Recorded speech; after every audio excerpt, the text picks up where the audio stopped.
Welcome in to a Thursday edition of the Jordy Culotta Show, driven and powered by Go Chevrolet. Shout out to our crew online, GEAUX, Chevrolet.com. Make sure and find them online if you're looking for a brand new car lot, looking LaPlace, Louisiana, and check out our friends over at Go Chevrolet. They've got used cars over here in Baton Rouge at Go Express Auto Sales.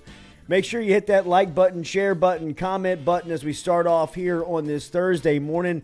An enormous sports day, both nationally and locally, as we will talk all about it coming up here on the Jordy Culotta Show. We'll be here until 9 a.m. We do have an interview lined up this morning at 10 a.m.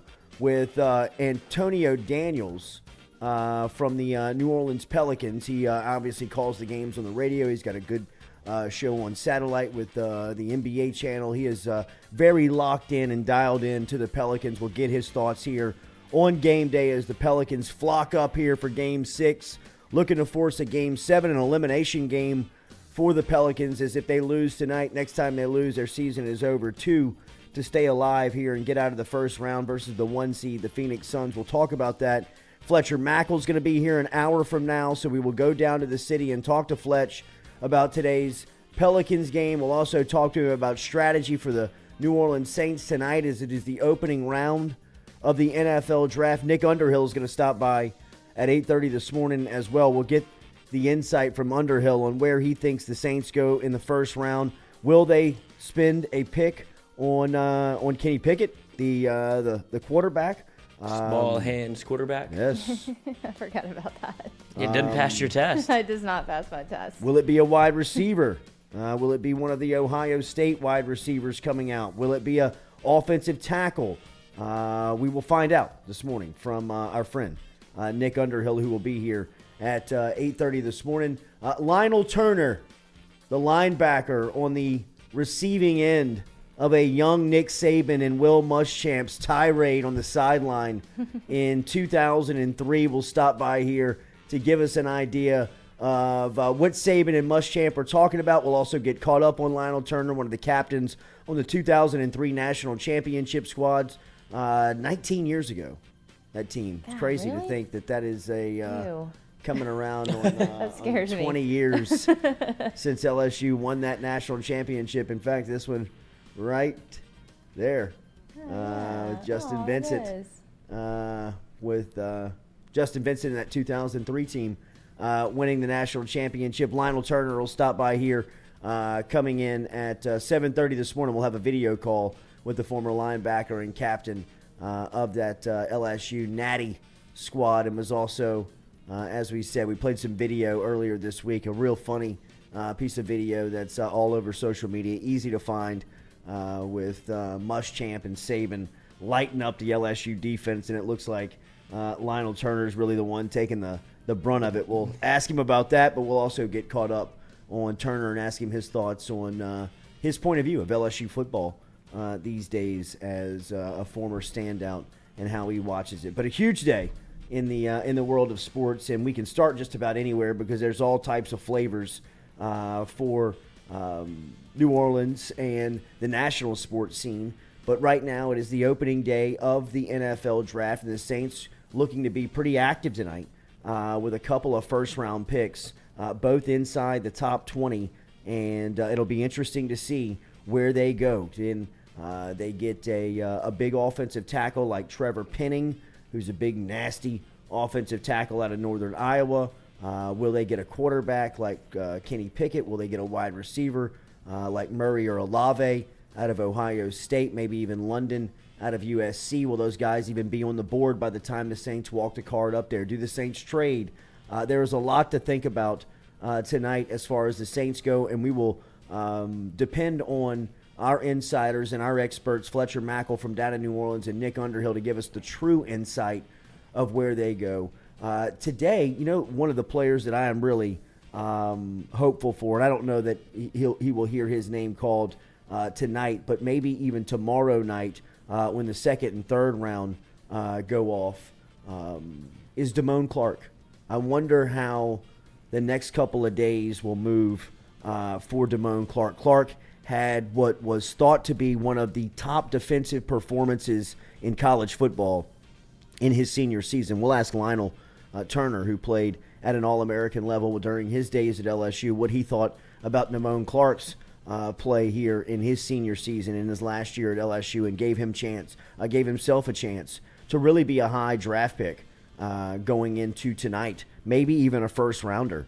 A guy like Clark, and really looked like he was trending in the right direction in the combine, and then it was found out that he was going to have to undergo spinal fusion surgery for a herniated disc that was discovered back at the combine in March.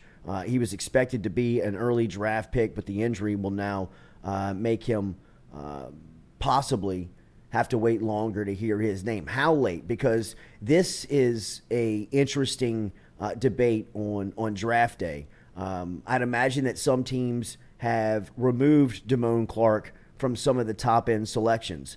I also imagine that there's probably teams that are trying to play a little coy on how they were going to negotiate and maybe move up and try and grab Clark. Some players and some teams are probably behind the scenes, telling people that they may not have interest in Clark when in fact they do. Because look, you're going to have to deal with him in the first year of his rookie contract in being inactive. It's most probable that he will not be ready to play with the surgery that he's going to have to go through in his rookie season. So anybody who's prepared to spend a high round draft pick on Damon Clark is going to have to understand that he's probably going to be not probably, but he was going to be off the shelf for the first season of that. Clark put out a pretty inspirational tweet yesterday, really embracing the challenge and the journey ahead. So I'd imagine that this is something that Clark is obviously motivated to go through. This is a very scary situation for an athlete to be at this point of the process and have something discovered and have to go into surgery and have a real big setback. I mean, it's not obviously ideal in any situation. So today, tomorrow, through the weekend, it'll be interesting to see where Damon Clark. In fact, let's start that off as our first poll question today, brought to you by our friends over at Southern Eye Center of Baton Rouge, located conveniently right here in Baton Rouge on Jefferson Highway. Stop in and see Dr. Ann Shaw and the entire crew over there. And if you mention the Jordy Culotta Show, they'll take 25% off of what is a fantastic sunglass selection. If you mention the show, they'll take a discount off for you over at Southern Eye Center, and we'll put it on the poll. There you see the tweet that Clark put out yesterday talking about that his setback was a blessing and he overcame what was sent to destroy me. I'll be back sooner than you think, stronger than ever. # Godspeed. A lot of people in his corner, a lot of people pulling for him, not just LSU faithful and LSU fans. I think that there's a lot of people around the game of football that are pulling for the former Southern Lab standout to make his way and find his team and hopefully, begin his NFL and professional career. Is that picture post-surgery? I don't know, man. Because if he's, I couldn't imagine he's already up and moving like that. But if he like is, there's been rookies that have missed their first year before you saw it, just as early as last year. Travis Etienne missed his rookie year. The Notre Dame linebacker that Dallas drafted is probably the best. Jalen Smith. Oh, yeah. It's probably the best example. Cowboys. Right, but he had a terrible knee injury in the Fiesta Bowl, I think, with Notre Dame, and they still took a chance on him, and he had a pretty, good 4 or 5 years with Dallas. So it's not unprecedented for somebody to take a chance. I don't think he'll go first round. Yeah. But I think there will be somebody that takes a flyer on him. Yeah, it'll be interesting to see where he lands. I'm with you. I think he was trending into the first round when he was healthy, and possibly could have been a possible first round pick, maybe a late pickup in tonight's first 32 picks. But obviously with the setback and the spinal fusion surgery, which, look, I'm no doctor and I've never had experience with spinal fusion surgery, but it sounds pretty pretty rigorous. It does. Anything with your spine does. Yeah, anything like that where you got to open up your back, and just back injuries in general. I think, we were talking about this a little earlier this week with the Ben Simmons situation up in Brooklyn. The back on an athlete is, it feels like it doesn't matter your level of medical profession. It's just a very unscientific part of your body on where something can flare up by the way that you sleep. Now, this is much more deeper than, a crick in the neck or any type of, lower back injury that, this is spinal fusion surgery for a herniated disc. So, this is kind of a big deal. This is a huge deal for somebody, in particular this young. Yeah. And then this physically active. The game of football it puts so much stress on your body, and to, go into this part of the football cycle of your life with this already happening, this type of surgery already being done, it's not ideal. It's just not ideal. But, he's young, so hopefully his body can bounce back, and he's able to really make this a part of his story that's a success, and where he's able to find a team, and he's able to get healthy, and he's able to get on the field, because there is nobody more deserved for a chance and this opportunity than Damon Clark. I think, Clark is very easy to pull for. He's he's just a great guy, man. Beyond being a very extremely talented football player, he's a good person. He's from Baton Rouge.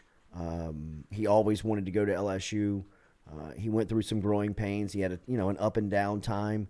But really, his senior season, I thought he was the best linebacker in football. I thought he got hosed on the Butkus Award, and some of the accolades, the All-Americans and first-team All-SECs and all that type of stuff. But this is really where you can make up for that. So hopefully, somebody finds that, sees that, and Damon Clark comes off the board over the next 2 days. I think that he could, be a late second round, early third round pick. I think that it only takes one. That's the thing about the NFL draft, is that you can go back and forth on whether or not they're fits, or whether or not they make sense, or whether or not they're good enough to be a first-round talent. It only takes one general manager. It only takes one head coach. It only takes one experienced scout to step up in a draft room, in a war room, and say, hey, look, this needs to be our guy. And we can take a chance here, and we can really steal somebody, because, a lot of teams probably have this particular player off the board or overlooking, or some type of, leg up for a team, feeling like they've done their due diligence, they've done their homework, and they've seen everything they needed to see, and they trust the medical on it with Damon Clark. Now, I don't know and can relate or find an example like this. I think that the Jalen Smith is comparable, but that was a leg injury. He was able to come back from it. I don't know how they view the back. I don't know how they view this particular injury. Well, it's the position combined, right, with the injury. And I think anything in the top 3 rounds is super optimistic. I'd imagine he's going the latter half of the draft, if not undrafted free agent, because he's not going to turn down a contract, and there's nobody, especially during draft time, people are so hyper-focused on making sure they make the right selection,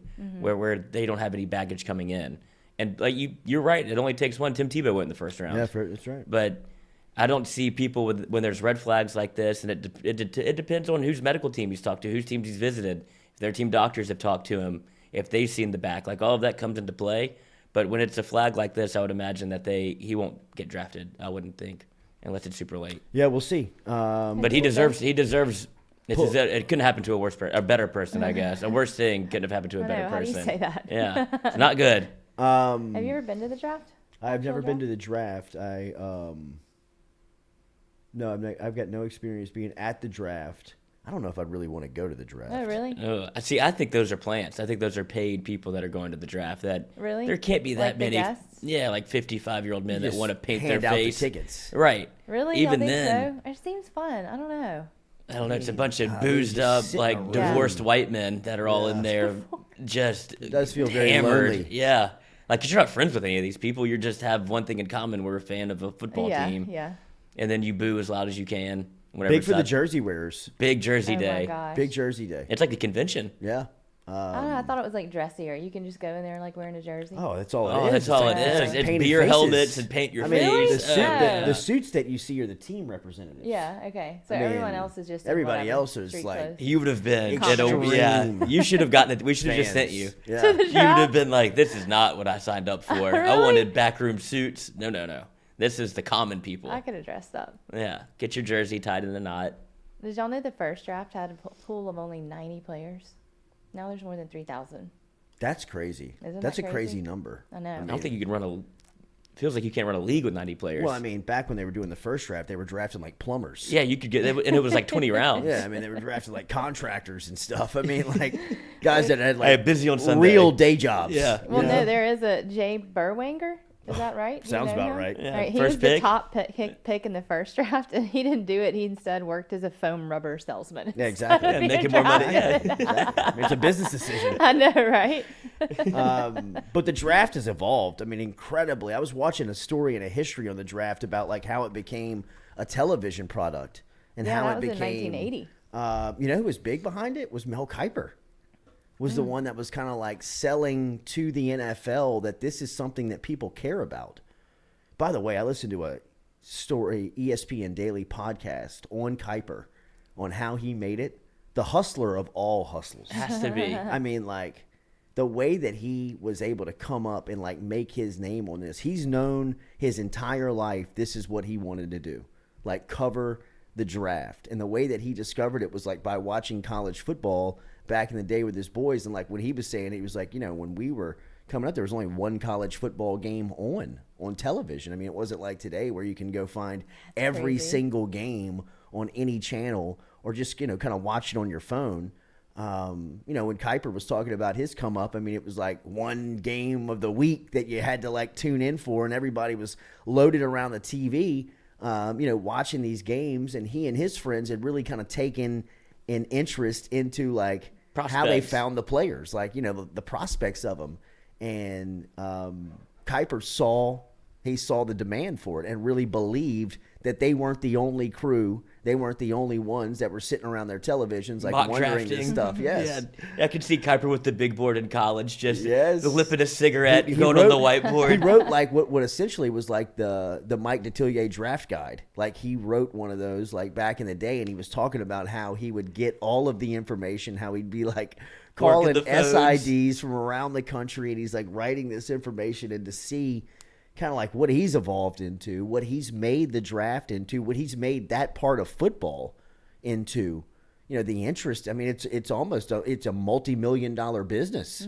Just the draft and this part of the NFL calendar. Well, that's exactly what it did. It made the NFL 365. Yeah. Because Yeah. you go from the Super Bowl into kind of, you know, signings, whatever. Then it goes, you start focusing on the NFL Combine, which is all leads up to the NFL Draft. And it's become, I mean, it used to be in the morning on Saturday, the first round. Now it's primetime television Thursday night. It's weird, Like, right? people There's love 6 it. million viewers last year. Yeah, I mean, we all watch it. That's crazy. I Was mean- last year's virtual still? Like, were the past 2 years virtual, or was last year's real again? I think last year's was real because I remember Jamar Chase walking through. Oh, Right. okay. And then And Burrow the year Burrow before was- was yeah. getting That crushed for the curtains. Virtual, Right. though, right? Yes. that was virtual Yeah. because he had a peek inside of his home. That's right. Yeah. And the weird Roger Goodell chair and the M&Ms, Oh, yeah, and I it forgot was about just that. The doll. Strange. bizarre. Yeah. Yeah, That it was was weird. weird. It made you think Goodell's a robot. It's like, this is what people like. M&Ms? It's like he just pulled things from the internet. It's The like, weird chair. Yeah, a chair, leather chair. That's what people do during football weird, games. right? Like, Yeah. you don't know your fan base at all, the clientele.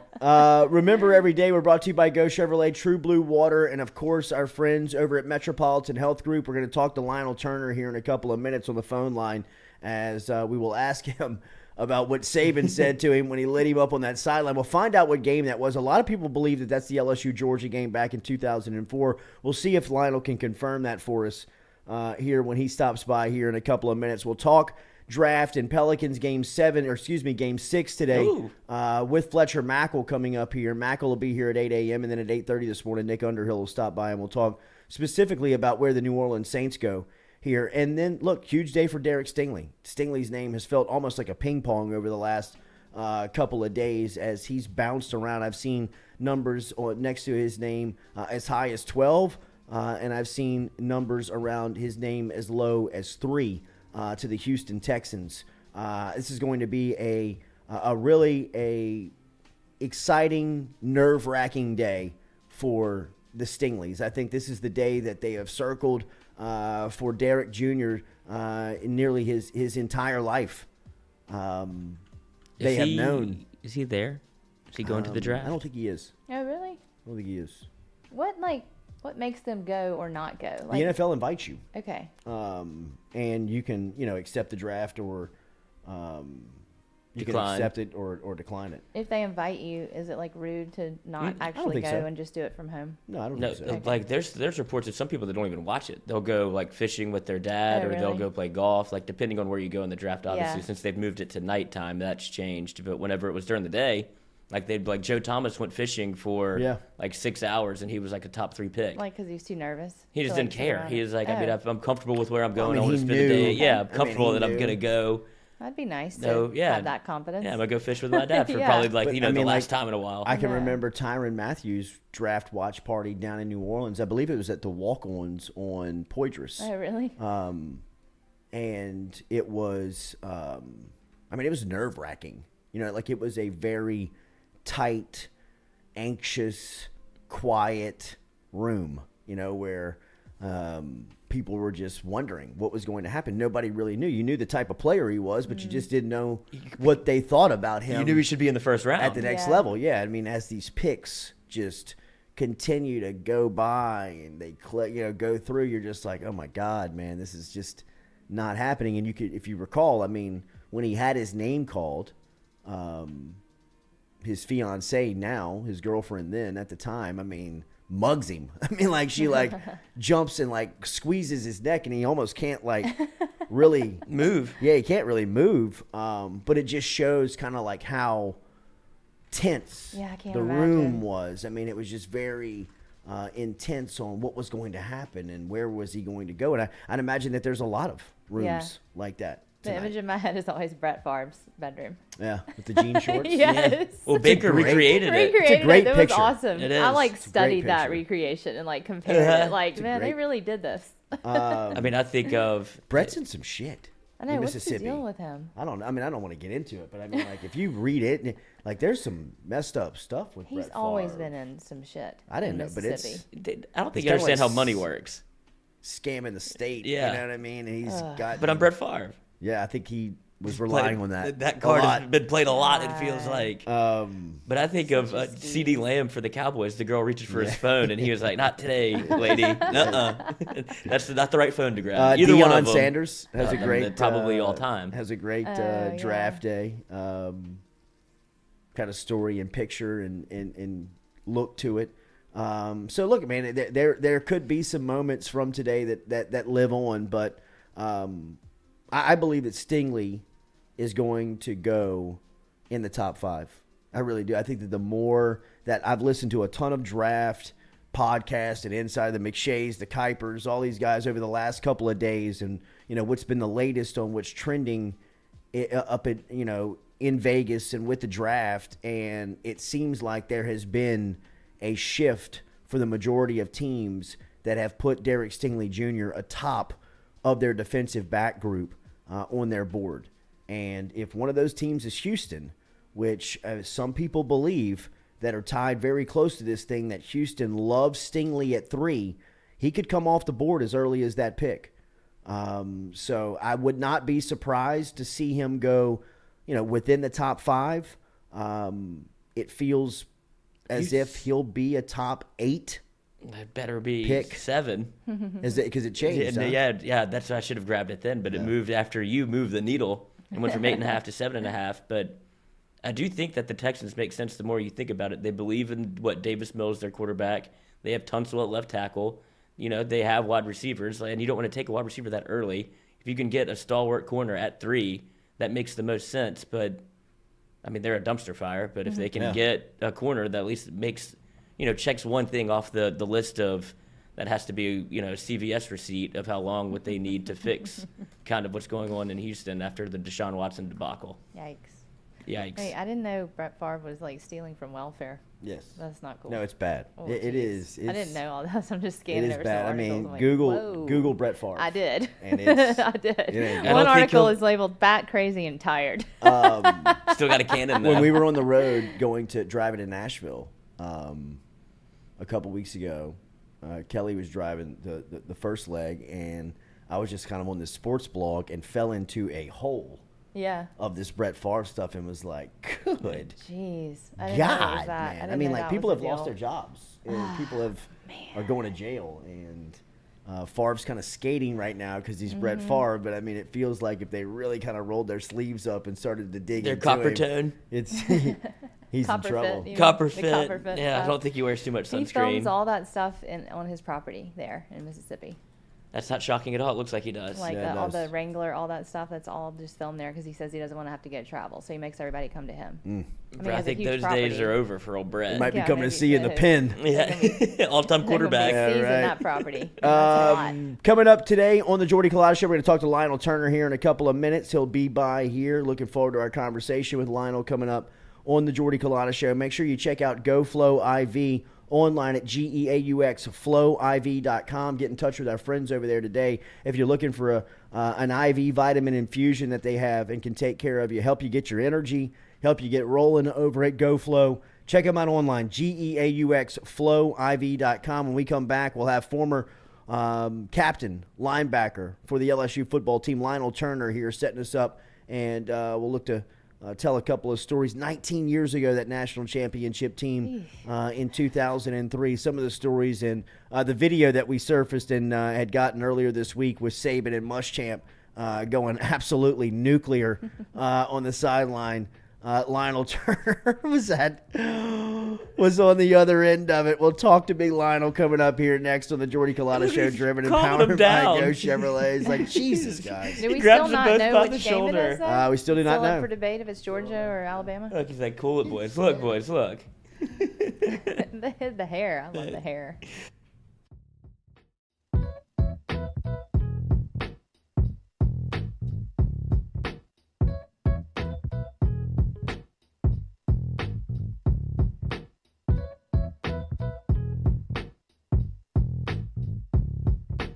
Shout out to Tom Granning from everybody over here at FM Digital Media, as he is our fuel sponsor. Whether it's fuel cards or snacks, he's keeping us going every day at FM Digital Media. If you're out on Highway 61, make sure and stop in and see him over at Go Mart. It is located in Natchez, Mississippi. It is our favorite convenience store, and it's for our guy Tom Granning, who supports us every day over here at FM Digital Media.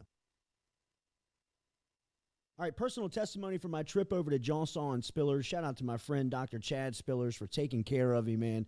I had to have my front tooth, a tooth implanted on my front tooth, and it was a hell of an ordeal, but Dr. Spillers and the crew from Johnson and Spillers made it as easy and seamless as possible to work with and have taken the final product, and it is absolutely beautiful. Learn more online at johnsonspillers.com. Whether you're looking for Botox or you need help in any type of dentistry, whether it is dentures, night guards, if you're looking for Invisalign, hey, what's if you're going on, interested man? in implant dentistry like I got, you can get in touch with Johnson and Spillers. Online, johnsonspillers.com. 2 locations, one in Gonzales, one in Baton Rouge. Easiest way to get them, online at johnsonspillers.com.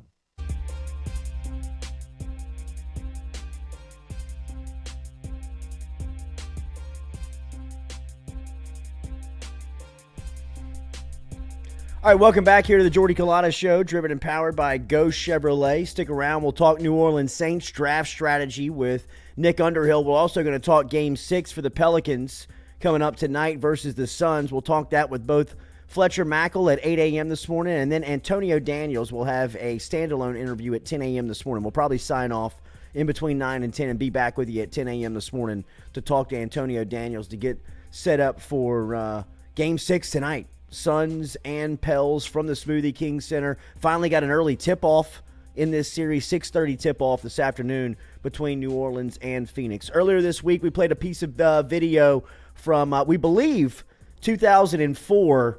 It has been reported that it was the LSU-Georgia game in Athens when Will Muschamp and Nick Saban go absolutely nuclear on the LSU football sideline. And the one person that you see step into the screen taking a bunch of the smoke that day was the captain, the middle linebacker, Lionel Turner, on that 2004 squad, and now he joins us here on this Thursday morning from an office.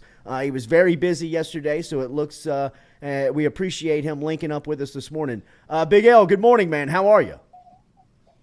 Hey, what's going on, man? How you doing? Doing good, man. It's good to talk to you. It's good to catch up with you. Nearly 20 years, man. 19 years it's been since that 2003 national championship. When you hear that, no, it's all good, man. Tell him what's up. What's up, man? Tell him to join in. When you hear that, it's crazy. Champ and Nick Saban. In the interview. Radio. It's crazy to think 19 years, though, right? Right. It's been a long time. Long time. So take me back to that year, 2003, real quick, because Brady James had just graduated. James was a tackling machine. You started at the weak side linebacker as a sophomore, and then you made the transition to the middle of Saban and Muschamp's defense. How was that transition and just changing positions at that time in your career?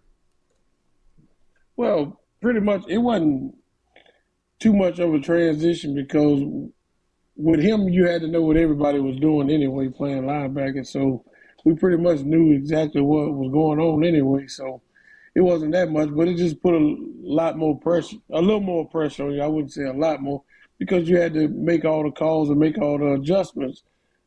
And that was something I watched Brady do and watched Farrell Falk do. So it was an easy transition for me. 2019 will always go down as the best offense in LSU football history. They got to. But I think that there was a really good debate on that 2011 and 2003 team on who had the better defense. You guys were great. When did you know how good y'all were going to be going into that 2003 season, especially on the defensive side of the ball? Well, we kind of knew pretty early on in the season, but I tell a lot of people what changed that season around was the loss to Florida. We came together as a unit and like, this is unacceptable. It was no way we were supposed to lose to Florida. And that set the tone for the season, and we just got after it after that. All right, Lionel, there's a great piece of video that we were showing earlier this week that the entire listening, everybody loves. And it is a young Nick Saban and a young Will Muschamp just going absolutely nuts on the sideline. And you're walking over to them and you're trying to explain kind of like what happened, and they ain't hearing it. First off, what game was it? And what does Saban say to you when you walk? Do you have to remember this interaction, right? You know the one that I'm talking about. Man, yeah, I remember somebody said it to me. I can't recall what game, but who knows what was said there because he would go ballistic anytime on anybody. Like I always tell people, if you didn't get a chewing like that, you wasn't doing something right.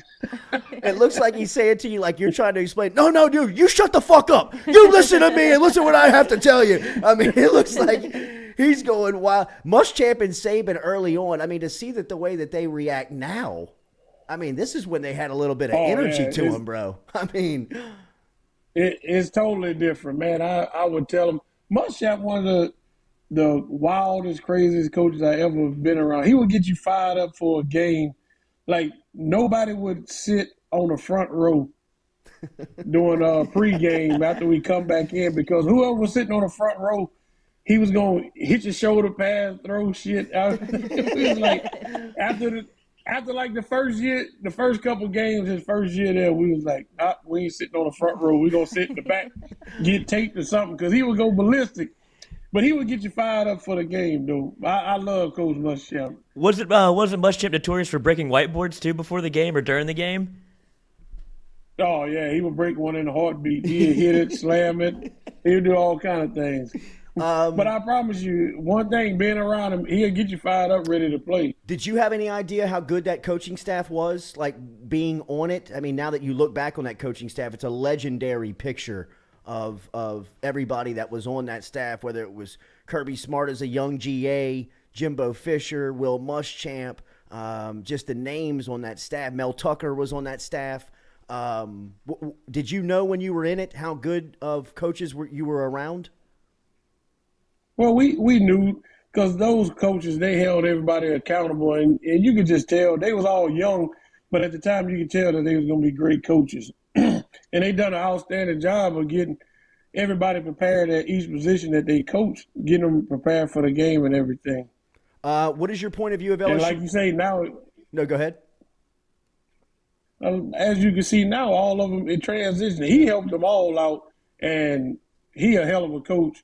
And they all followed in his trend, and they all done had head coaching jobs at these major universities. They done an outstanding job. So he just passed that trend along down to them. And they are all multimillionaires. I mean, like uber rich. Right. Yeah.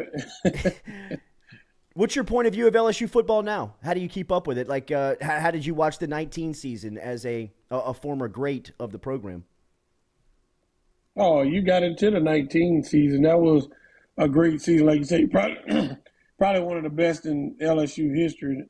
They came together, especially on offense. Oh, you're getting a phone call. Phone call. Yeah, my man's busy.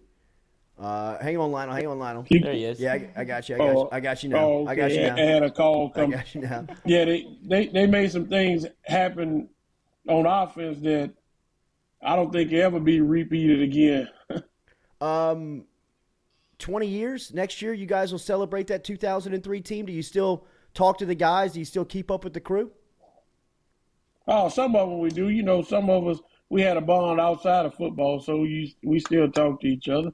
What are you up to these days? A lot of our listeners are looking to catch up with you. Obviously, the pride of Walker, Louisiana, a huge recruit when you landed at LSU. What are you up to these days?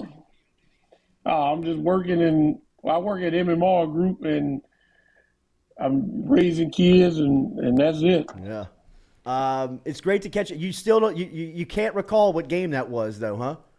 No, I can't recall what game it was, but yeah, I had to do some research on that to see what game that was. We think it was Georgia or Alabama. Yeah, we think it was Georgia 04. It could have been. Because we looked terrible in that game. Yeah. So, but if it's a night game, it wasn't Georgia because that was a day game. So, if it was a night game, it might have been Alabama. So, good call. Was it a night game? Can we tell by the Yeah, I think you can tell by the video. It was a night game. Narrowed it down. Lionel, can you take me back to your? You can tell it was a night game. Yeah, can you take me back to your recruiting days? Whenever Nick Saban walked into the living room, what was that like? And do you think the experience has changed at all? And what his message and what he delivers? Oh, he delivered the same message. He tell you, you're going to come here, ain't nothing guaranteed. You're going to have to compete if you want to play.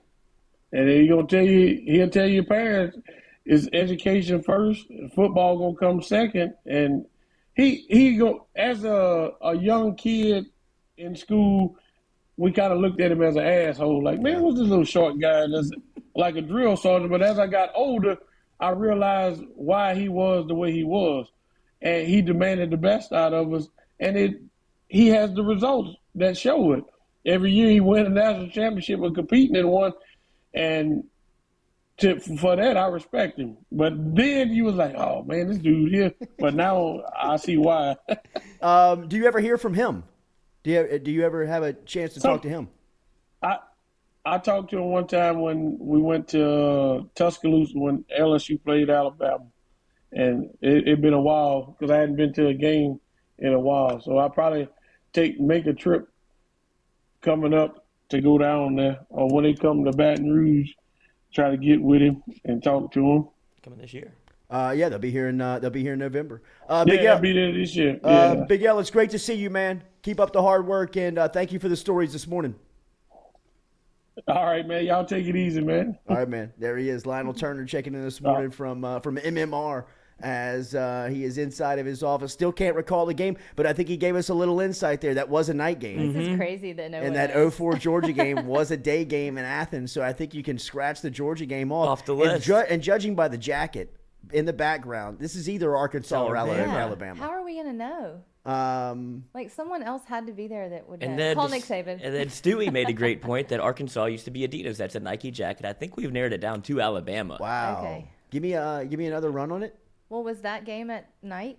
The Alabama game in 2004? I can't even remember. Well, do we know what year, though? Like, because it wouldn't have to be. We narrowed it down to 04 because Georgia beat the brakes off of LSU. So, like, oh, of course they're mad. I want to say that Alabama beat the hell out of LSU in 2000. No, that was 2002 that LSU, that Alabama beat the hell out of them. That was the night of the Brady James fake punt. And So November 13th. Dennis Franchione was the head coach for Alabama in 2002 when they beat Saban and LSU so bad. But then 2004, I'm trying to remember. The kickoff time was at 6:30 that night for the Alabama LSU game in 2004, November 13th. 6:47 was the kickoff. Maybe time. so. I'm going Bama. I think it's Bama got too. to I think it now, is too. right? Can you play the video? Absolutely. That conversation brought to you by our friends over at Morales Roll-Offs. Morales Roll-Offs. That's Alabama, bro. Yeah, absolutely. It's Alabama. Wait, do we know it's 2004, right? We do not know it's 2004, but it has Okay. to be sometime. Well, you know what? Kyle Williams. That's Kyle Williams in the background. Mhm. That is 2004. Yep. The Arkansas game That that is year was at 2004. 140. Ah, it's Alabama. And It's it ended at Alabama. 446. So yeah. It's Alabama. Go look at us. Little, This little is investigative it's driving me pod. crazy. I mean, I'm like, how do we not know? We just talked to the guy in the video, and he doesn't even know. So many of them, he Will said. Muschamp's hair, though, I can't get past it. Both of their hair is Yeah. awesome. It is great. It's just flapping. I mean, look at it. But the Alabama game was at home. watch It was that in over Baton and over. Rouge. In 04? Wait, Yep. what? I'm looking at it right now. Alabama. It was in Baton Rouge? That's what I'm looking at. Well, that's okay. 2004. Oh, yeah. that Well, doesn't- we can't yeah, tell that, necessarily right? I know, but it just looks like Alabama It does. Stadium. It doesn't look like Wait, LSU. how? How It doesn't can look like you- LSU at all. Those sidelines don't exist like that yeah, at home. we don't have that green And then grass. that looks like a road Oh. bench back there. Yeah. Jeez, y'all, really? Yeah. Shit. This is bizarre. How are back we in the going to air. know this? Morales Roll-Offs. Remember Morales Roll-Offs. They can help you out. They are dumpster rentals, and they can help you on the construction site today. If you need dumpster rentals, get in touch with them. Roll-off dumpsters for Greater Baton Rouge, moralesrolloffs.com. Are you ready to get rid of some trash, whether it's on a construction site? Morales Roll-Offs has the answer to your waste management needs with their dumpster rental in Baton Rouge. Company located on Airline Highway. Stop in and see the competitive pricing that they have from 10-yard to 40-yard dumpsters that you can rent today. Log online, moralesrolloffs.com, moralesrolloffs.com to book your dumpster today. They also have construction experience, so they understand the tricks of the trade in the business. So if you've got a couple of projects heading and going on now in construction, and you're looking for another roll-off company that you would like to use, check out Morales Roll-Offs. Our friends over at Morales Roll-Offs, very competitive pricing, understands the industry, and ready to work for you today, with you today, over at Morales Roll-Offs. moralesrolloffs.com. Brian Burgess says, yes, the 2004 Alabama game was at LSU. Maybe it's the 2000. No, but it can't be because Kyle Williams. Because Kyle Williams What was a about freshman 3? in 04. Oh, okay. So, and then Lionel Turner was. Lionel It Turner, has to be 05. No, Lionel Turner was a senior. He was in a 04. senior. Okay. Are 04 we changing then. the year now? Well, that just doesn't look like LSU. At LSU. It doesn't look like at LSU. That blows my mind that y'all can see that piece of grass and But like the- a paint on a piece of a sideline and know that that's not LSU. I would stand by that. I mean, I feel like I need to know now for sure. Dude, you based know who on we that. should text? Is your guy. Who's the stat whiz at LSU that knows everything? Oh, you talking about Bill? No. No, not Bill. He's a big horse racing guy, but he has all of the stats. Todd Polites. Todd Polites If would we know. could just zoom in on that jacket, you know, the crimson one or whatever it might be. Let me try that. All right, hold on. But it's blurry. Like the logo is blurry. It's not like an elephant or a pig or anything. It's the actual. It's actual writing. words. Yeah. This is bizarre. What time was the Arkansas kickoff that year? 147 Damn. ended at 446, so it can't Damn. be that, right? What I would mean, I that say? guess. What does I that mean, but say? I guess it could. I mean, geez, I don't know. It looks like it says Alabama or How Arkansas. can you tell? Well, just by the number of letters. Yeah. But that doesn't help us at all. That No. still leaves us. Down a road Yeah. going to nowhere. Nowhere. Mm-hmm. All right, I'm gonna text Polites here in the In the break. break. We'll come back. We'll be back with more of the Jordy Culotta Show, driven and powered by Go Chevrolet.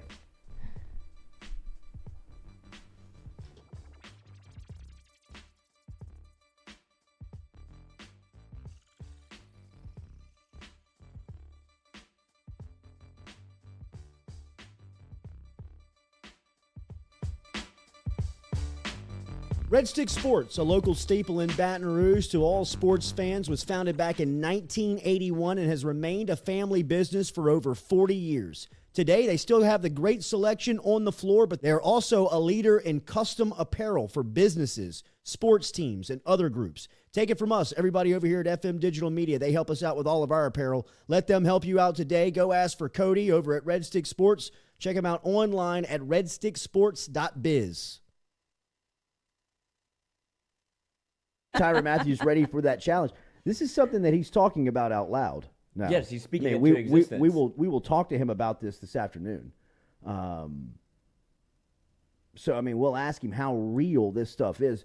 But he's just in the way that I know him. And, like I said, we've got a relationship that's lasted about 10 years from covering, media member to athlete. And, we're not good friends by any means, but I feel like I know him a little bit.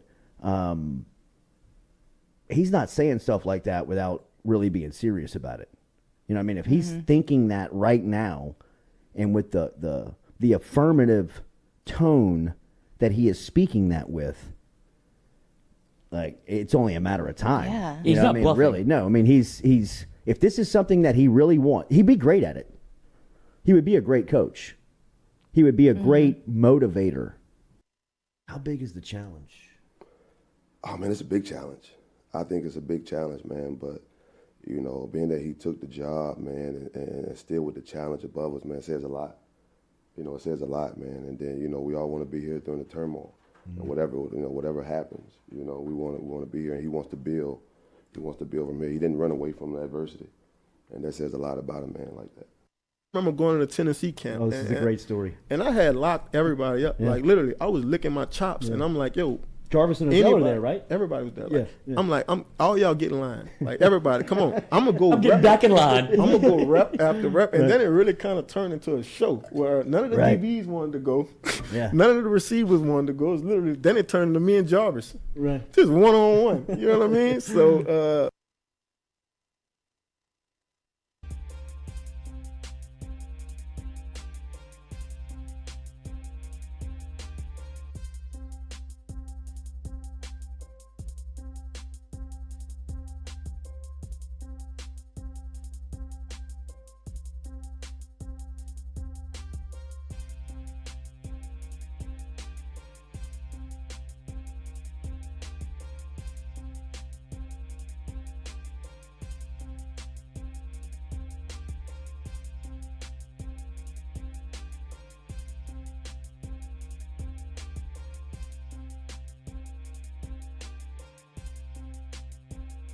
It's got to be Bama 03.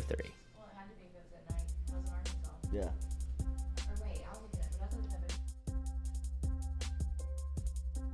it We got down to the bottom of it. It feels like this is the Alabama game in 2003. Kyle Williams was a freshman on that team. He was a part of the BCS National Championship squad in 2003.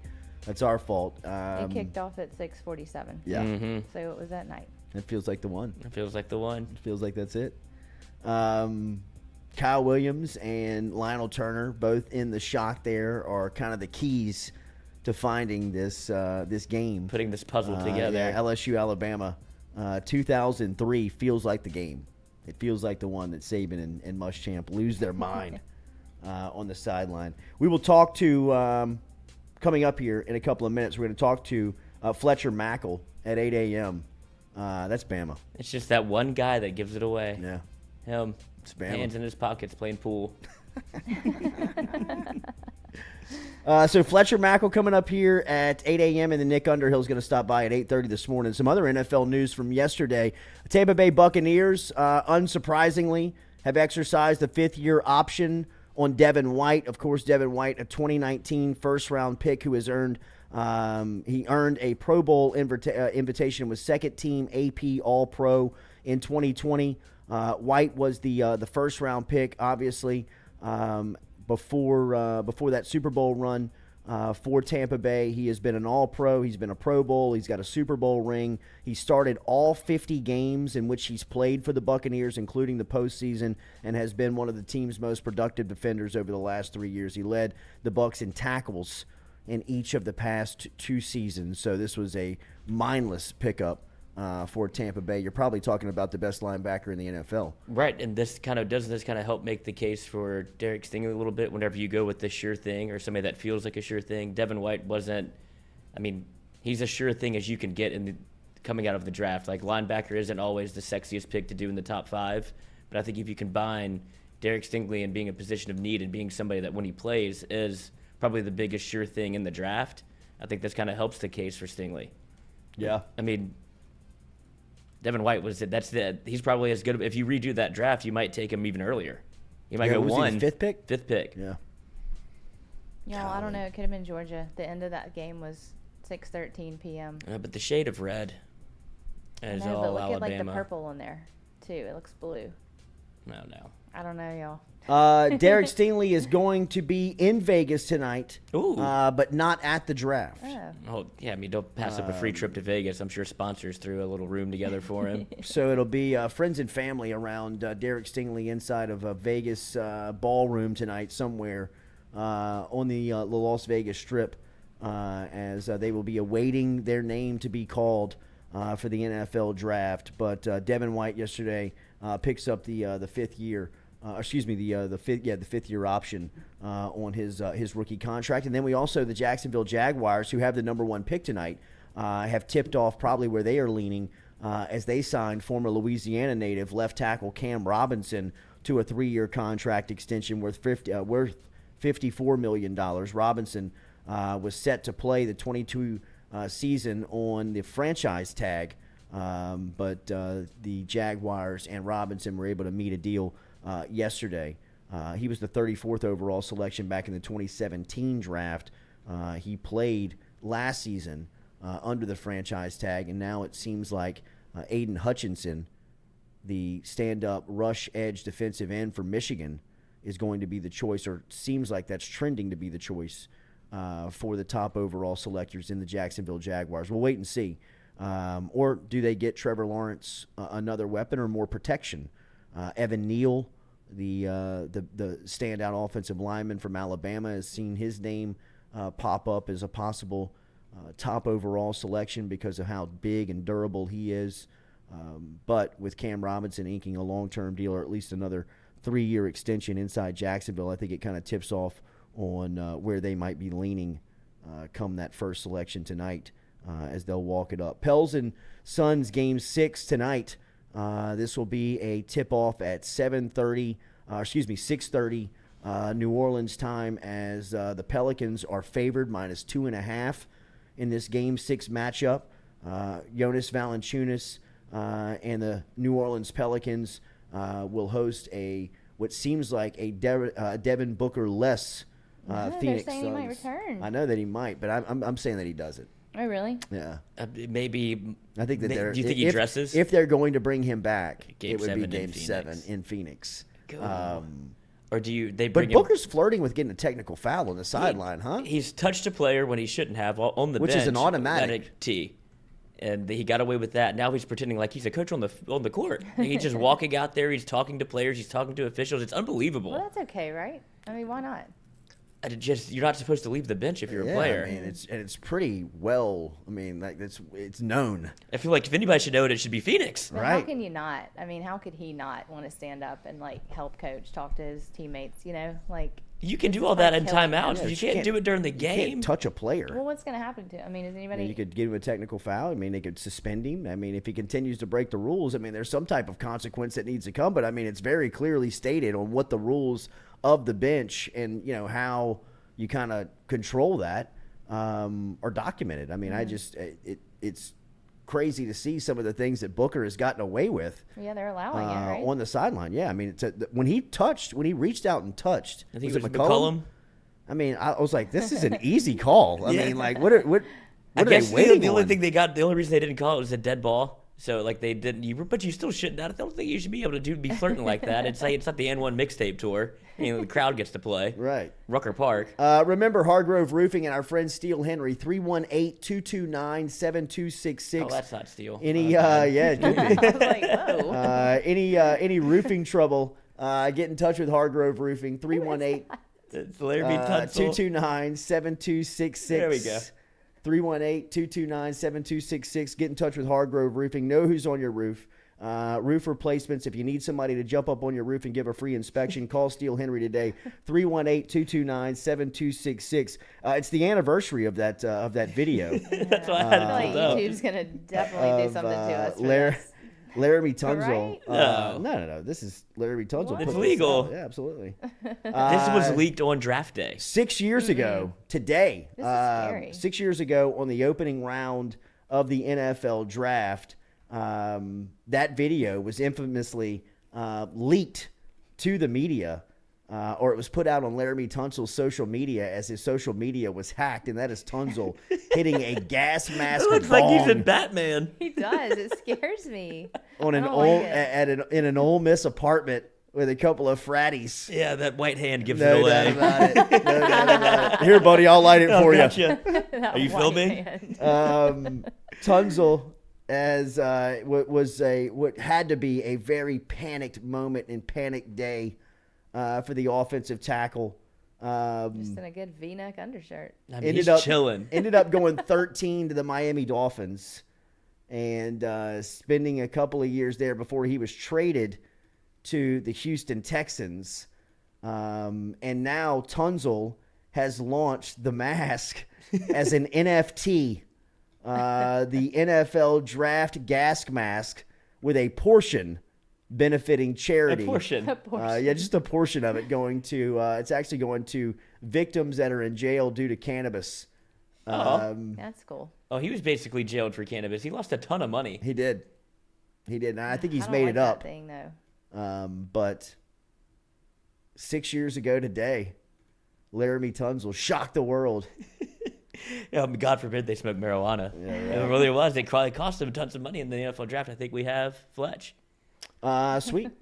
All right, our guy Fletcher Mackel, who we go to routinely for New Orleans news, and today is a huge day in the city of New Orleans. Obviously, what's going on with the opening round of the NFL draft, and the New Orleans Saints have 2 first-round picks, and then Game 6 between the Pelicans and Suns today, in which this series feels like it's still up for grabs.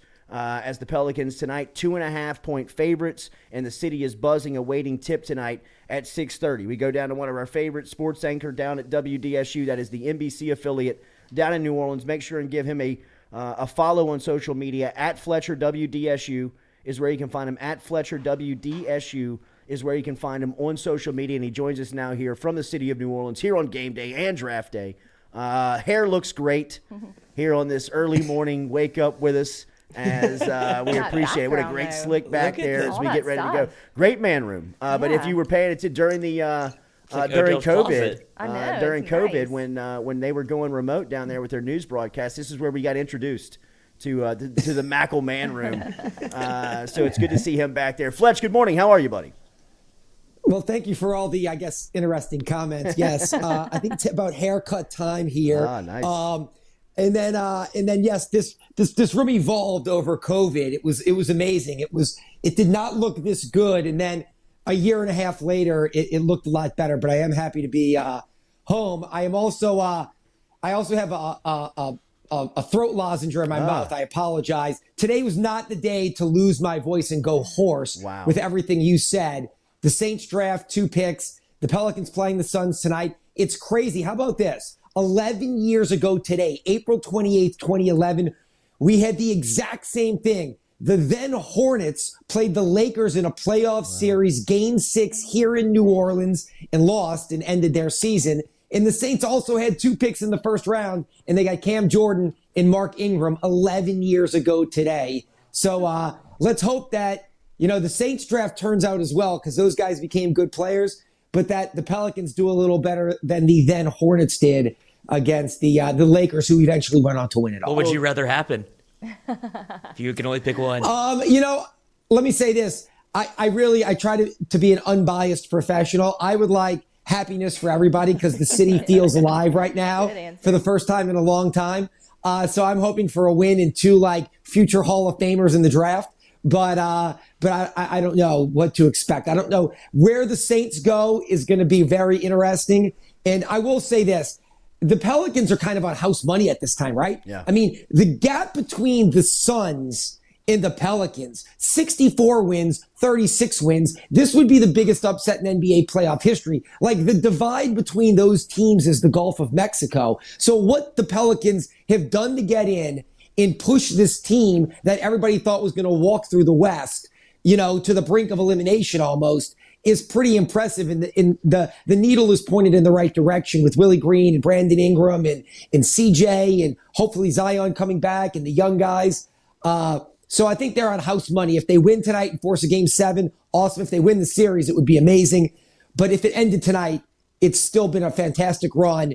And the lessons they've learned from the last month are going to carry into future seasons. They have kind of created a foundation, I think, at the end of this season for hopefully some sustained success. And the Saints, let's just hope. We won't know. Everybody's going to say, this team won the draft, this team lost the draft. We'll know like in 2 or 3 years who won or lost the draft. People really just don't know tonight. Fletch, back to the Pelicans real quick, and tonight they're 2.5-point favorites.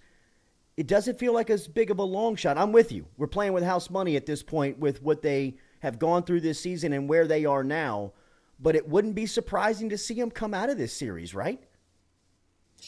No, I mean, look, here's the thing. When they have Brandon Ingram, CJ McCollum, and Jonas Valanciunas playing together, there's something like 11-3. So offensively, they can get it done. The problem is, I think they have depth. Jose Alvarado has made a name for himself now and looks like a guy who'll be one of those, antagonizing little guards that can kind of cause trouble defensively. That's going to be the niche he's carved out for himself in the NBA going forward. I do think the Suns have more depth. That's why they won 64 games. That's why they can withstand the loss of their best player, Devin Booker, who averages 27 a night. But the Pelicans have figured it out. Getting CJ McCollum, Brandon Ingram playing like the star that we have seen at times when he made the All-Star team here. In all of these games, Jonas Valanciunas needs to be involved. I just think the Suns have more depth. But you're right. They could certainly come through this series. Look, I love covering the NBA, and I've covered it here for 20 years. And it's hard for me to say. It just shows there's ebbs and flows. The Western Conference was always so much superior to the Eastern Conference. The Eastern Conference was like the JV for the longest time. Now it feels like the Western Conference is almost like that. You look at the East, and you look at teams like Miami and Milwaukee, Philadelphia. I mean, Boston looks awesome. Brooklyn just went out in the first round with all the talent they have is crazy. I think we all looked at the West and said, well, it's the Suns, because who else? Memphis maybe is a year too soon. I like Dallas and Utah, but not really. So there's not like a team you look at in the West and say, wow, there's 3 or 4 teams that are loaded like you do in the East. So I can maybe see in a crazy world, the Pelicans winning this series and then maybe winning a couple of games against a Utah or a Dallas. It's not out of the realm of possibility. I think it's a long shot, but getting where they are now is a long shot, and here we are. Fletcher, the story of Willie Green is fascinating. It looks like he is a key component of New Orleans' really success here down the stretch of making the playoff push, and here in some of the moves that he has made in round 1 versus Phoenix have been instrumental. Now, I think in game 5, it was the weakest performance it looked like for the first time the Pelicans kind of looked tired. It looked like they were a little set back. But Willie Green, your point of view, what they have in him as a coach and what he's meant to this series. Not just what he's meant to the series, what he's meant to the season. Let's go there. Is that they got a guy that resonates with the players, a 40-year-old who just 5 years ago was playing in the NBA. He played here in New Orleans. He is calm, cool, and confident. I remember, and I posted some videos on social media, when they were 1-4, when they were 1-9, I went out to those practices and asked him, you don't seem upset. And he said, I'm not going to get down on our guys. I'm here every day. They work hard. They're positive. We're not down on each other. I'm not down on them. We're going to learn, and we're going to get better from this.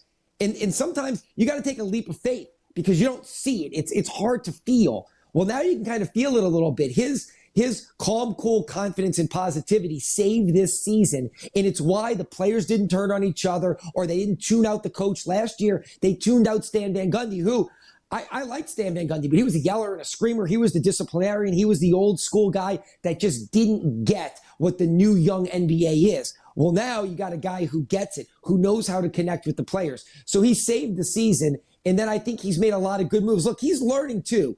Willie Green has made mistakes in this series. He should be playing Trey Murphy more. And he's gone with some veterans like Devontae Graham. I mean, he went with Tony Snell in one of those play-in games, and it was mind-blowing. So he definitely favors. He played, with all due respect, he played Garrett Temple way too long this season before finally putting him on the bench. So he's made some young rookie head coaching mistakes. But the thing is, he learns pretty quickly and doesn't try to jam square pegs into round holes. He's gone with Devontae Graham because he's a veteran guy. But then when he realizes it's not working, he goes right to Jose Alvarado. He's gone with, veteran players and then realizes, hold on, let me get Trey Murphy out here because I need the floor spacing. So I think he's done a good job. But again, like a lot of guys on this team, he's learning as well in his first ever playoff experience. And I think it's going to benefit them not so much this year, but next year and in years to come. The city has become,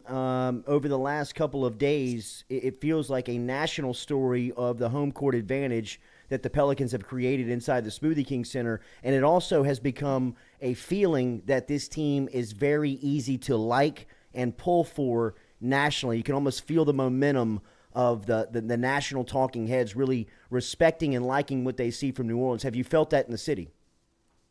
Yeah, without question. And here's the thing that we've always unfortunately dealt with here, and we still deal with it a little bit with Zion, but Zion is kind of off to the side right now and is not the focus of what is talked about and discussed.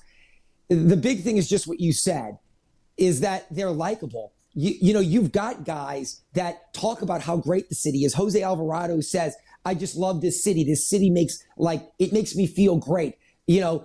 Trey Murphy said the same thing. Herb Jones got drafted here and says, hey, I feel like I kind of play like the city. I kind of had this chip on my shoulder. I was, this unsung guy.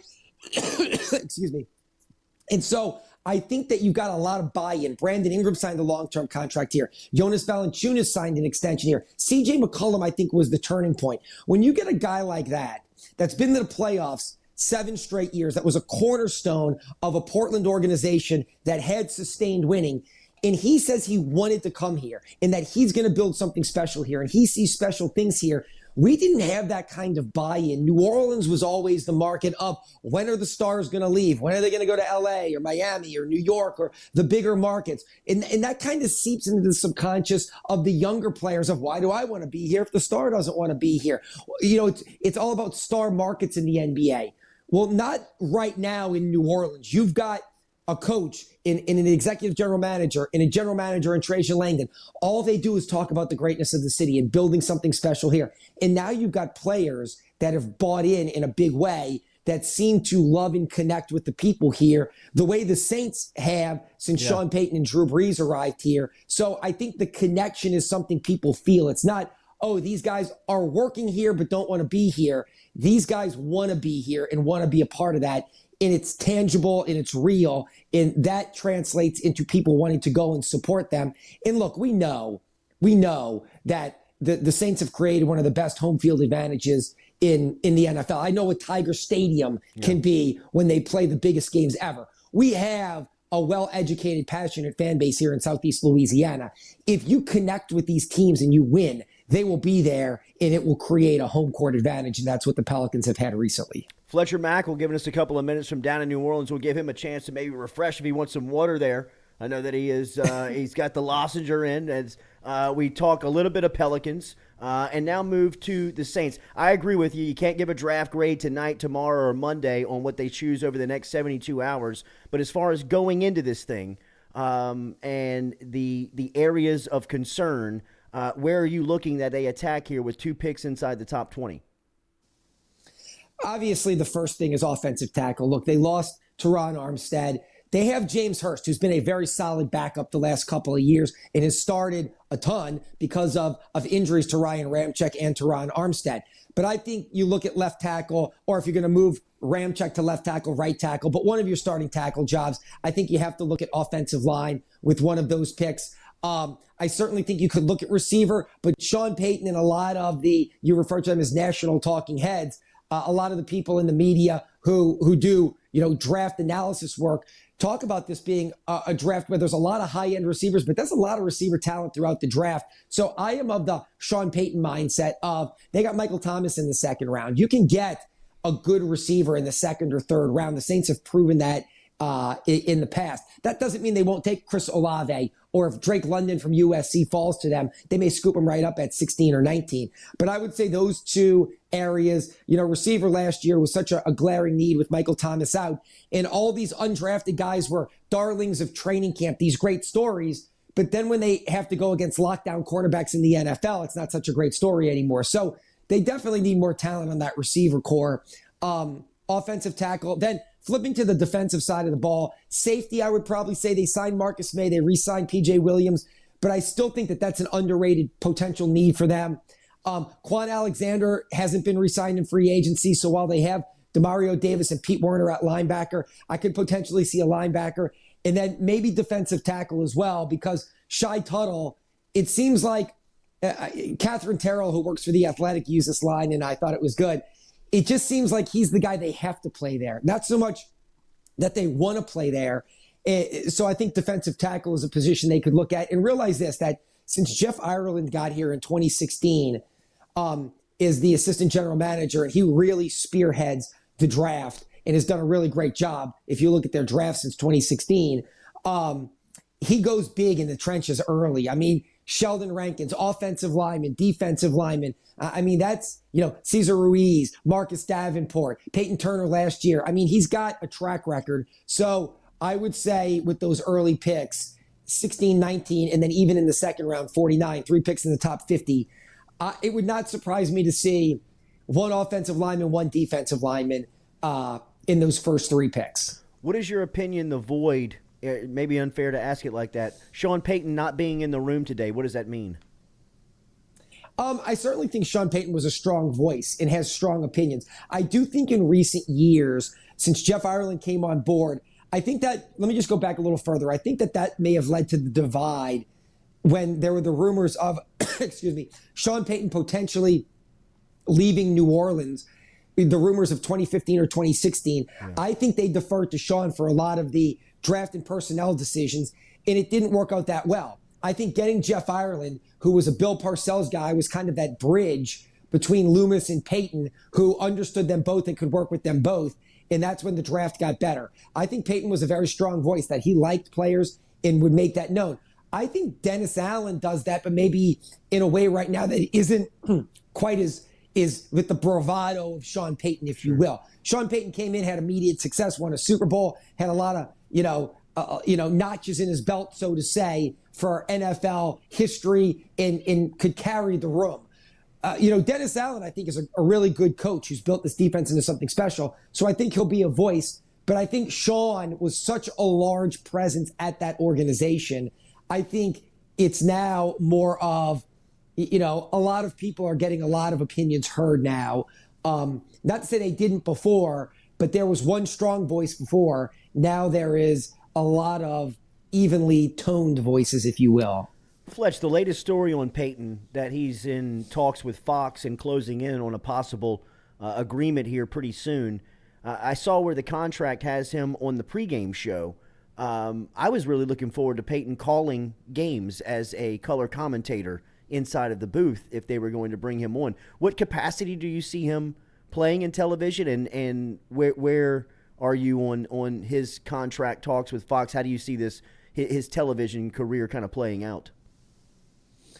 I wasn't sure which direction he was going to go, but what I was told, and this is a pretty good source at the Zurich Classic last week, is that he's going to split his time. He's going to do the main Fox show with Bradshaw and Howie and Strahan.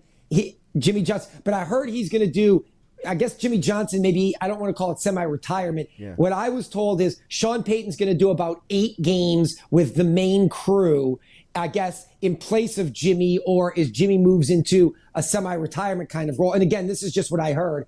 And then the other 9 games, Sean will go to the show before that with Carissa Thompson and the lead into the main show. And so he'll split his time as a studio analyst in LA, getting everybody ready for kickoff, but it won't be games in the booth. And I think he likes that, to be honest with you. I understand people want to see him break down the games like how Romo does, almost calling the play before it happens. But I think he wanted a studio gig where he could talk about a lot of different topics and stay connected to the whole league, not just specific teams. And then his travel will also be just to LA on weekends, not to games around the country. Yeah, to keep him stationary on Sundays for sure. Fletcher Mackel from WDSU, what's your guys' schedule today? I'd imagine that it's a pretty crazy day in the city as far as coverage goes. It is. So we broke it up today. I work with Sharif Ishak, who you know well, and he used to work in Baton Rouge. So we flipped a coin. We said one of us is going to be live all day today, noon, 4, 5, 6, and 10 when we do news at Saints, and the other one's going to be at Pelicans. He took Pelicans, so I will be at the Saints draft. So one of us at Saints headquarters, one of us at the Smoothie King Center, and you will see a lot of us talking on TV today. WDSU, well, your hair looks great, bro. Good luck with the throat. Not the ideal day to lose your voice. But good luck with everything, and they know they will have it covered as great as anybody. WDSU, keep up with all your coverage today on Twitter. Later, buddy. All right, thank you. All right. There he is, Fletcher Mackel, checking in from down in New Orleans today, as it is a huge day in the city. Draft tonight, and tonight the Pelicans will be trying to defend home court in Game 6. That conversation brought to you by Cajun Ready Mix Concrete. Remember our friends over at Cajun Ready Mix. CajunRMC.com is where you find them online. Whether your project is for industrial, residential, municipal, they can help you out today. No job too big, too small for our friends over at Cajun Ready Mix. They have 9 plants around the greater Baton Rouge area, which means they've got a plant close to you and can get it to you on time to the exact specification. Cajun Ready Mix Concrete products and services to meet all of your concrete needs. Get them online at CajunRMC.com. CajunRMC.com is where you can get in touch with them. We'll talk more specific to the Saints draft strategy coming up here in a couple of minutes with our friend Nick Underhill from NewOrleans.football. So still a lot to get to. We will also talk to Antonio Daniels this morning. Daniels, of course, who calls the Pelicans games on the radio, does a tremendous job with his insight. He's going to stop by here at 10 a.m. We'll probably have to sign off and then come back to you live at 10 o'clock this morning for just a short sit-down, but we will have that out and in the open today with Antonio Daniels. Looking forward to that conversation here on the Jordy Culotta Show, driven and powered by Go Chevrolet.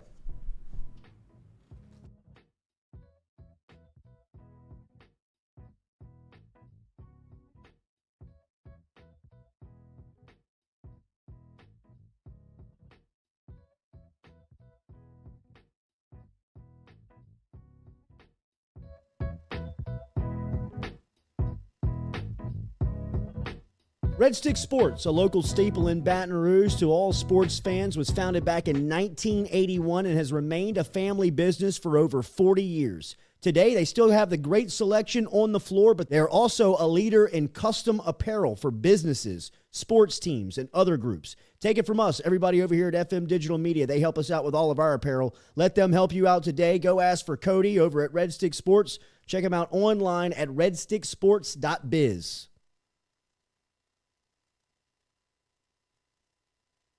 Southern Eye Center is located at 6859 Jefferson Highway right here in Baton Rouge, has been serving your eyes for over 40 years in the capital region. They offer friendly service in a helpful environment with the highest level of personal care to manage your eye health and vision needs. If you want more information, log online to southerneyecenters.com.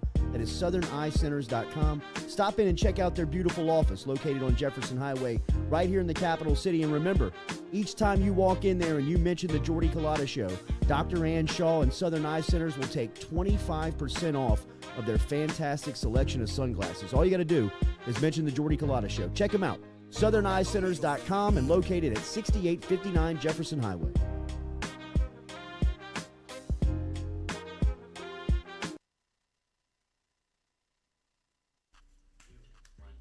Hey y'all, it's Mikey from Mic'd Up. Catch us live every Monday and Wednesday, 11 to 1. Talk gambling, talk sports, have a ton of guests in here, get a little perspective from the athlete side of it. We got Lloyd in the house, Jay Mitch is in here a lot of the time. It's a fun show, great show. Please like, subscribe, share with your friends. If you don't like it, it's fine. Make fun of us, it's okay. Just get us out there, share us out there. We're having fun, we want to share our fun with you. Like I said, Mic'd Up, brought to you by Sterling Automotive. Every Monday through Wednesday, 11 to 1. Catch us live on YouTube, baby. See y'all. Looking to book a dumpster but no idea how? We've made it quick and easy for you. Check out our website at moralesrolloffs.com. Let Morales Roll-Offs know your desired delivery date, and finally, provide your contact details. To make payment, look out for an email invoice with all your booking details. On delivery day, our driver will notify you through text and email that your dumpster is ready and on the way. Now you know how easy and convenient it is. Call Morales Roll-Offs at 225-427-0000 for your dumpster.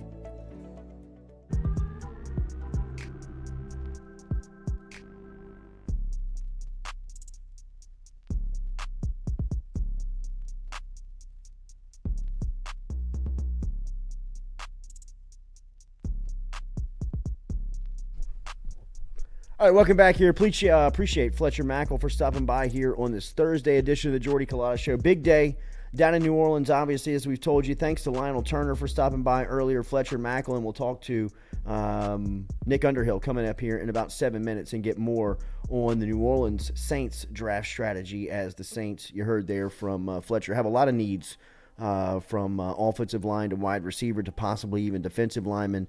Mickey Loomis has shown that he is really like to build within the trenches, so we will wait and see what Nick Underhill thinks the direction of the Saints program goes here tonight with 2 first-round picks. In fact, 3 inside the top 50 with the number 49 overall selection. That will be a second-round pick for them. I believe that's the 17th pick of the second round coming up tonight. Or excuse me, tomorrow will be the second-round pick, but the first-round selections will be tonight. A little bit more on that Sean Payton story, and this comes from the New York Post, as Sean Payton is in talks in negotiation with the Fox NFL Kickoff show, the network's Sunday morning show, and would also contribute, as Fletcher and I were discussing, to the top pregame show, Fox NFL Sunday. Fox and Payton have only discussed studio positions, not as a job as a game analyst. Fox lead analyst is vacant because of what Troy Aikman left behind. It seems like Greg Olsen, former Carolina Panther and Seattle Seahawk tight end, is going to step into that top spot with Kevin Burkhalter, I believe, would be the play-by-play on that top team calling the games for Fox. So we will see. I thought that Payton was going to get into television to start calling games, which I thought was very intriguing to the football watching community, just because of the brains that Payton has and the way that he watches the game and the way he's able to dissect it and break it down. But doesn't this make it easier for him to transition back into coaching? I think that, look, man, I think the more you get away from it, that Miami story seems very real. And that Payton now, with having to face that, he's got to really do some TV. Yeah, you know what I mean? He's trying to find kind of something that would be. It feels like the easy. This is the easiest way out, is to be able to let's go to Los Angeles once a week, shoot. Get there on Thursday. Get there on Friday. What are we talking about, boys? Yeah. Do a little. He needs to slim up a little bit. Well, I think he's recognized that. Okay. I think in his retirement speech, or when he was stepping down, he said that one of the things that he kept going back to is that he wanted to get back in shape. He was probably seeing himself in the camera. He's like, Jesus, he has to swing around it when he was out there on the Zurich, but he can still play. But if he's going to be on TV every day, because he blew up. He blew up for a minute. I don't know if it was all the muscle that he put on that, like. Oh, so you think that thing's like rock hard? No. I don't know if it was like the muscle that he turned on, that he put on, like turning into. Blubber. Yeah. Does that happen? Well, that is one of the side effects of gaining muscle weight. If you don't keep yourself in shape, that stuff. That's how you get that rock belly. That's what I'm saying. Like you punch it and it comes back. The layer of fat over the rock. But I think he saw himself probably during that speech like, ooh, got to slim up. But now that he's not in the booth, maybe you still got to get suited up. Yeah, he's still got to get suited. He's going to get the whole body shot too. Yeah. That's gonna break down in front of the prompter. Man. Right. You're gonna have to script some stuff and stand up shots. But I think he was saying all that. He's like, I'm not actually going to lose weight. I'm going to be in Miami coaching Tom Brady. You'll just see me on the sidelines again. Now all of the things that he said are coming true for at least 1 year, and he is not I would imagine if you got into his internal monologue, he's like, shit, I didn't want to do any of this, and now I'm here. I am flying to L.A. for the weekend. Took the easiest job. Right. He's with the B team. Right. Like, he didn't want to do any of that, but here he is stuck. Mm-hmm. And so we'll get Sean Payton in for a year. And the Jimmy Johnson retirement, I don't think Sean would be that replacement. I think he wants to get back into coaching. Yeah, I feel like he does too. Yeah, he thought he was. Yeah. They had it all planned out. He didn't know that that Brian Flores was really going to kind of be the heel here for his grand plan with Brady and the Dolphins and all of that coming together. But it is interesting to see that Sean Payton has landed studio gig, or has not landed yet, but it looks like he's close to landing a studio gig with Fox to be a part of the pregame coverage during the fall on NFL Sundays. And look, I think Payton has talked about this a little bit with his familiarity with the Fox crew and team because of how much the Saints were featured on Fox over the last 15 years. I mean, it's rare you see the Saints play a CBS game. When you do, it's kind of an outlier every year. Now, I do believe that they have one or two each season that are on CBS, and sometimes that's because they go to an AFC venue, or maybe it's contractually stated that each conference has to have one on each network. But routinely, you see the Saints in the NFC South playing on Fox Sports Television. So this seems like he would have at least the familiar, just understanding of the crew and knowing of the personalities, and he's worked with a lot of these people before, so it makes sense from that standpoint. But I was bummed to see that the contract did not have any games to call because I thought that was where Payton would just really shine, man. I mean, and from a television standpoint, that's where all the money is. Right, yeah, it all leads to the point that he wants to get back into coaching. Because I think if he flexed his muscle and said, "I want to be in the booth," he would be in the booth. So he's taking the road less traveled and less work, because he would shine in the booth. There's no doubt. I mean, he has a great personality, so I think he'll be able to do the pregame show. But it just isn't the role that I would expect him to be in, especially like you said, with all the money that was out there, what they were throwing Sean McVay. I would imagine Sean Payton's price tag wouldn't be much lower. Because he knows he can do the exact same thing. Well, I mean, Romo, and Aikman. I mean, if you're going to pay these guys that amount of money, then Sean Payton could have easily walked in there and slammed his fist on the table and said, "I want, 3/4 of that." Right. Just to prove that I can do it. And I think he would be an instant success at calling games. Absolutely. Where's Drew Brees going? Didn't we have some news on that also? I think that there were reports that he was going to Fox. Because they're looking not to replace Aikman, because it feels like we've got Nick there, because it feels like that Greg Olsen, as we said, is stepping up into the A-team on Fox's crew, and it believe that Breeze, after his 1 year at NBC, was looking to get into the booth, and I think that Fox could give him an outlet there as one of the understudy teams to Olsen and Burkhalter. All right, we've talked to New Orleans Saints a lot this morning, and we haven't gone too in-depth because we've been waiting on our conversation with our guy Nick Underhill from NewOrleans.football, who I'd imagine this is a very busy day and busy time for him, so let's get him into the conversation here on this Thursday morning as we started off with Nick Underhill from NewOrleans.football. Make sure you get your subscription today. This would be a great day if you are not locked into NewOrleans.football to start your subscription with all the news that will be coming out over the next 24 hours. Nick, good morning. How are you? Hey, doing well. And sign up. We got a code, draft season, 20% off the first payment. That's NewOrleans.football. So check us out if you haven't. Nice. Promo code draft season. Get over there right now at NewOrleans.football, or at least listen to this interview before you get over there. Nick, so a lot of areas of concern, I think, for the Saints going into tonight, or at least some holes that they're looking to fill. They've got 2 in the top 20 tonight. Where do you think they start? Where are the conversations starting today?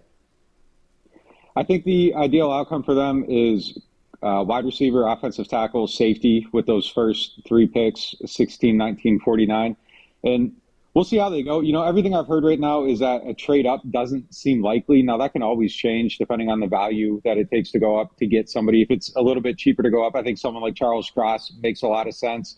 I'm not expecting a quarterback move up. I don't think that's something that's actually going to happen. I don't think that was the intent of the move.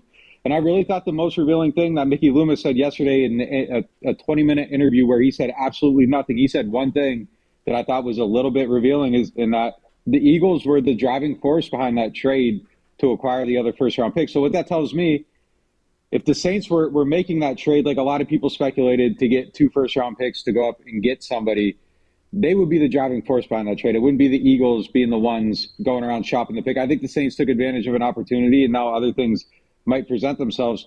But my feeling is that they want to get 2 guys in the first round tonight, and I think that they'll, one way or another, make 2 picks in the first round.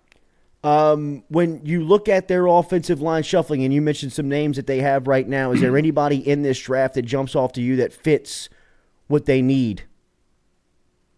I think Cross is somebody that fits really well. The offensive tackle from Tulsa is somebody that fits pretty well. There's a handful of guys. Any of those top tackles, I think, would do a decent job. And there's a couple things that I think illustrate how big of a need this is. And I think it's best illustrated if you look at their runs outside zones to the left side of the field. Last year, Alvin Kamara averaged 0.6 yards per carry before initial contact. In 2020, that number was 2.3 yards. Last year, Tron Armstead's hurt, Andrews Pete's hurt. So I think Pete coming back helps that a little bit, but you still need that left tackle over there. So I think it's a survivable situation if James Hurst is your starting left tackle, but I don't think that offensive line thrives the way they want it to thrive, and you need it to thrive if you want to be a running team. And I think their passing game, they want to do more play action stuff. So you need to be able to block well, let these plays develop a little bit longer. So I think that's a spot where they need to go in there, and I think they need to be aggressive in some manner to get that answer at left tackle, because also you don't have a first-round pick next year now. So if you don't plug this hole now, it's just going to be a situation where you're trying to scrap it together for 2 years, or you're going on the open market and spending $20-25 million to address this position. And if you were going to do that, you should have just kept Tron Armstead. So I think they need to get a young, cost-controlled option, put him on that line, and make sure it's a strength of this team. These wide receivers at the top of the draft, it doesn't seem like there's a lot of difference between them and their skill set. Same question that I asked you about offensive line and tackle. Is there one out of this group that you look at that they'll have a chance to pick at 17 or 19, or is there one that they are targeting that they would like to be there at 17 and 19? Man, any of them. Go get one. I don't want to spend another year watching Kevin White and Kenny Stills play wide receiver. It's just, we did that. It's over. It's time to have, a better casting crew on the show. It just can't go on like that. I don't think you can really go wrong with any of them. Jamison Williams is a great player. I've heard he's still maybe a little further off than the agent release videos would suggest he is. He's able to run forward, but there's no side-to-side movement yet. At some point, he'll probably be fine. ACL injuries really aren't a big deal at this point. I like Chris Olave a lot, just opposite Mike Thomas. I think he does a lot of things well. I think his route running is the single best trait of any wide receiver in this draft class. I think it's absolutely elite.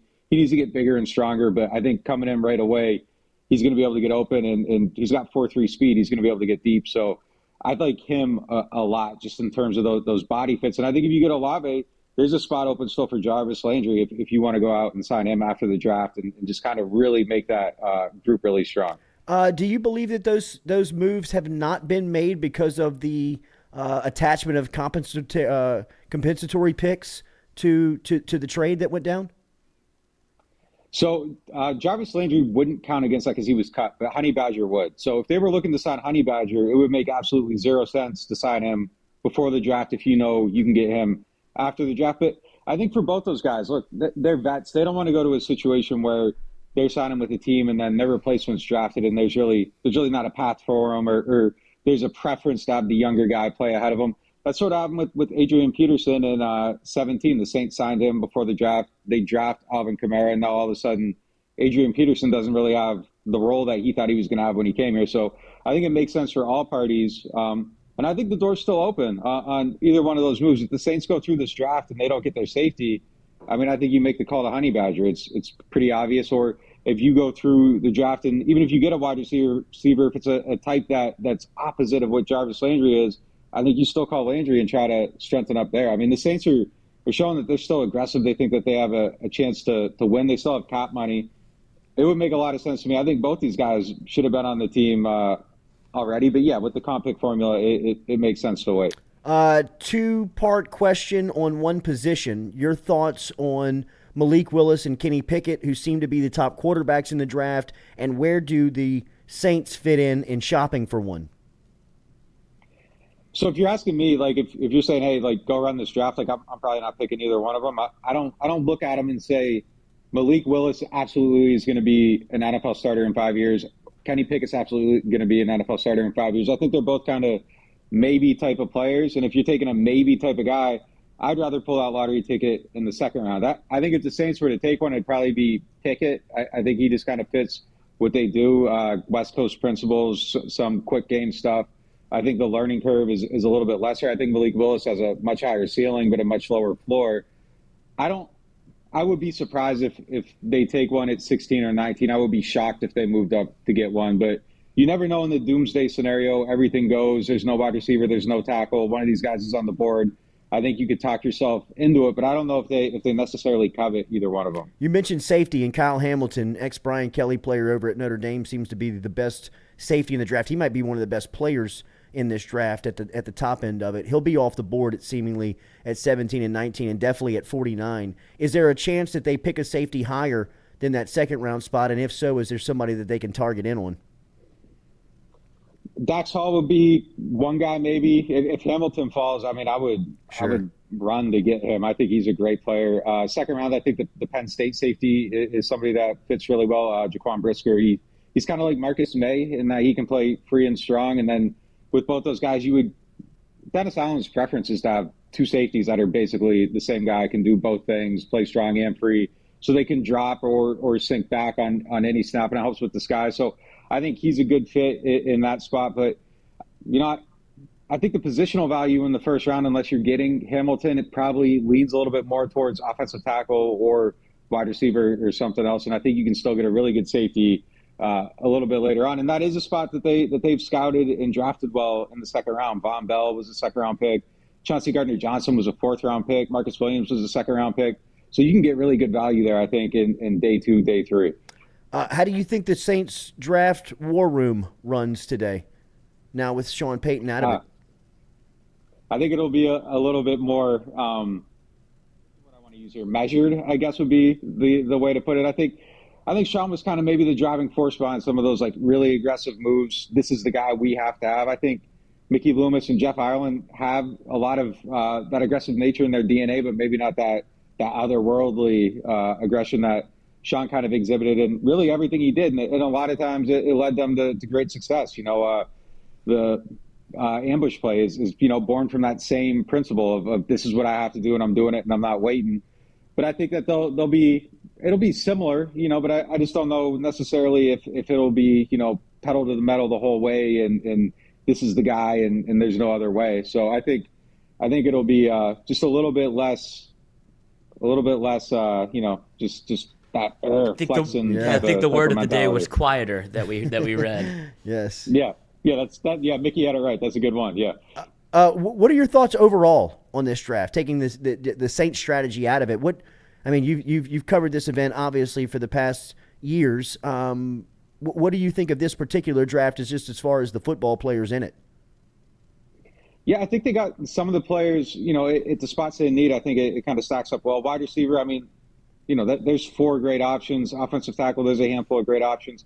I think there's good wide receivers after that first 4 too. So if somehow they're all gone, I think they can still get a decent option a little bit later on. The thing that's scary about it is that you don't have that value at quarterback. And if nobody's taking any of these quarterbacks, the positions you need get soaked up quicker and there's nobody getting pushed down really to you. So it's a little bit weird there. I think the depth in the middle rounds is really good. And I think that's kind of born from the COVID circumstances, just greater numbers overall. But for the Saints specifically, I think that their approach to this draft, and we say it's a critical draft every year, but when you're moving your assets up and you're taking picks away from the next 2 seasons, you're kind of putting all your chips in on this year. And I think the pressure on them to get good players is tremendous, because if you screw up these picks, there's no way to backstop it. You don't have another first-round pick next year. You don't have a second-round pick the year after that. Maybe you get the picks back for Payton. Maybe you don't. Maybe he goes to Fox and he falls in love with that lifestyle and doesn't want to be on the ground anymore. There's a lot of variables there where I don't think you can look at Sean Payton and count those picks right now. So for the Saints going into this, there is tremendous pressure, I think, on getting this right, and specifically tonight in the first round. Nick, you were as tapped into the New Orleans Saints as anybody in the market and anybody in the media. Sean Payton last week was playing the Zurich and was asked directly about a story that started to bubble a couple of weeks back. The Boston Globe was covering it, in which Tom Brady, Sean Payton, the Miami Dolphins owner, were putting together a grand plan to put them all together in South Beach and have Brady as the quarterback, Payton as the head coach. Did you ever hear anything of that? What did that report do to you when you heard it the first time? So I know for sure that there was like a back channel reach out to the Saints front office, nothing official, nothing put in.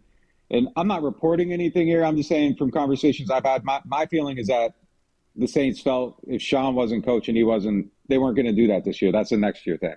So I don't think that they were going to, but you never know. I mean, hey, we'll give you this many first round picks and maybe your arm gets twisted. But I don't think that their initial feeling was, okay, Sean's leaving and going to another job this year. It was, okay, Sean doesn't want to coach, Sean's not coaching. And that's kind of how I think that played out. Nick, have a great day. What's the promo code for our listeners at neworleans.football? Get over there and get your subscription.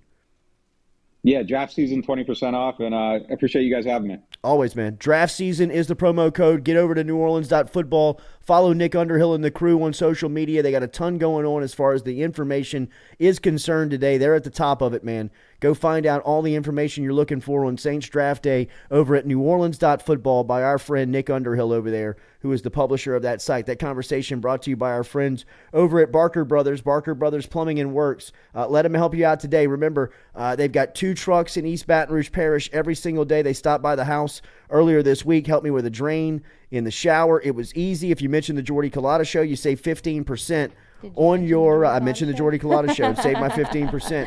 225-776-2431. 225-776-2431 is the phone number. Remember, over at Barker Brothers, they've got experienced carpenters on staff and plumbers, so if you need an industrial remodel of any kind, they can help you out with that. They do not have a website. They do not have social media. All they have is the phone number to directly contact them at 225-776-2431. 225-776-2431. Mention the Jordy Culotta Show and save 15%. More of the show rolling on here. Remember, Antonio Daniel's going to be through here at 10 a.m. this morning. We're going to log out at 9 a.m., but we'll be back with you at 10 a.m. If you're not there and can't make it at 10, it's all good. Just make sure you're subscribed to the YouTube page and set the notification, and once it goes final, it'll be up there for you to go back and access all throughout the day as we'll get you set for Game 6 tonight between Phoenix and New Orleans, coming up from the Smoothie King Center this afternoon with elimination on the line for the Pels. Next loss, and they're going home. If they can win tonight, they'll keep it alive for a Game 7 over in the desert coming up this weekend. We'll close out the show next here on the Jordy Culotta Show, driven and powered by Go Chevrolet.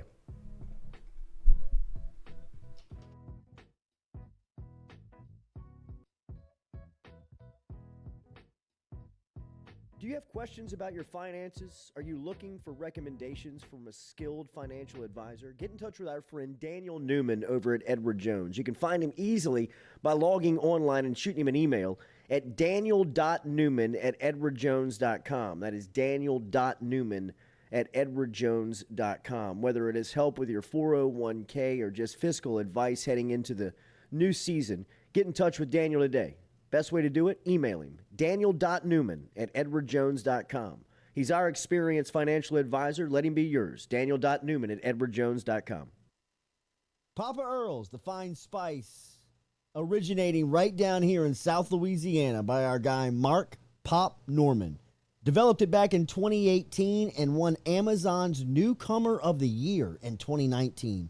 They pride themselves in having 30% less salt and sodium than the leading brands at the same price point. You can find them locally. Look for Papa Earl's at Rouse's, Calandro's, Mathern's, High Neighbor, and more. Go Chevrolet is proud to announce Go Express Auto Sales, the new used car lot located in the capital city of Baton Rouge, Louisiana, at 11522 Florida Boulevard. Go Express Auto Sales is online at goexpressautosales.com, or you can search them on Facebook and social media at Go Express Auto Sales, the newest addition to the family of Go Chevrolet. Remember, Go Chevrolet is located down in Laplace, Louisiana, but now welcoming aboard Go Express, the new used car lot located in Baton Rouge, Louisiana at 11522 Florida Boulevard. The Jordy Culotta Show is brought to you by A-Bears Lawn Maintenance. Commercial or residential, A-Bears Lawn Maintenance is ready to work. A-Bears can tackle all your homeowners association requirements. Call Blake at 225-485-8022. A-Bears Lawn Maintenance.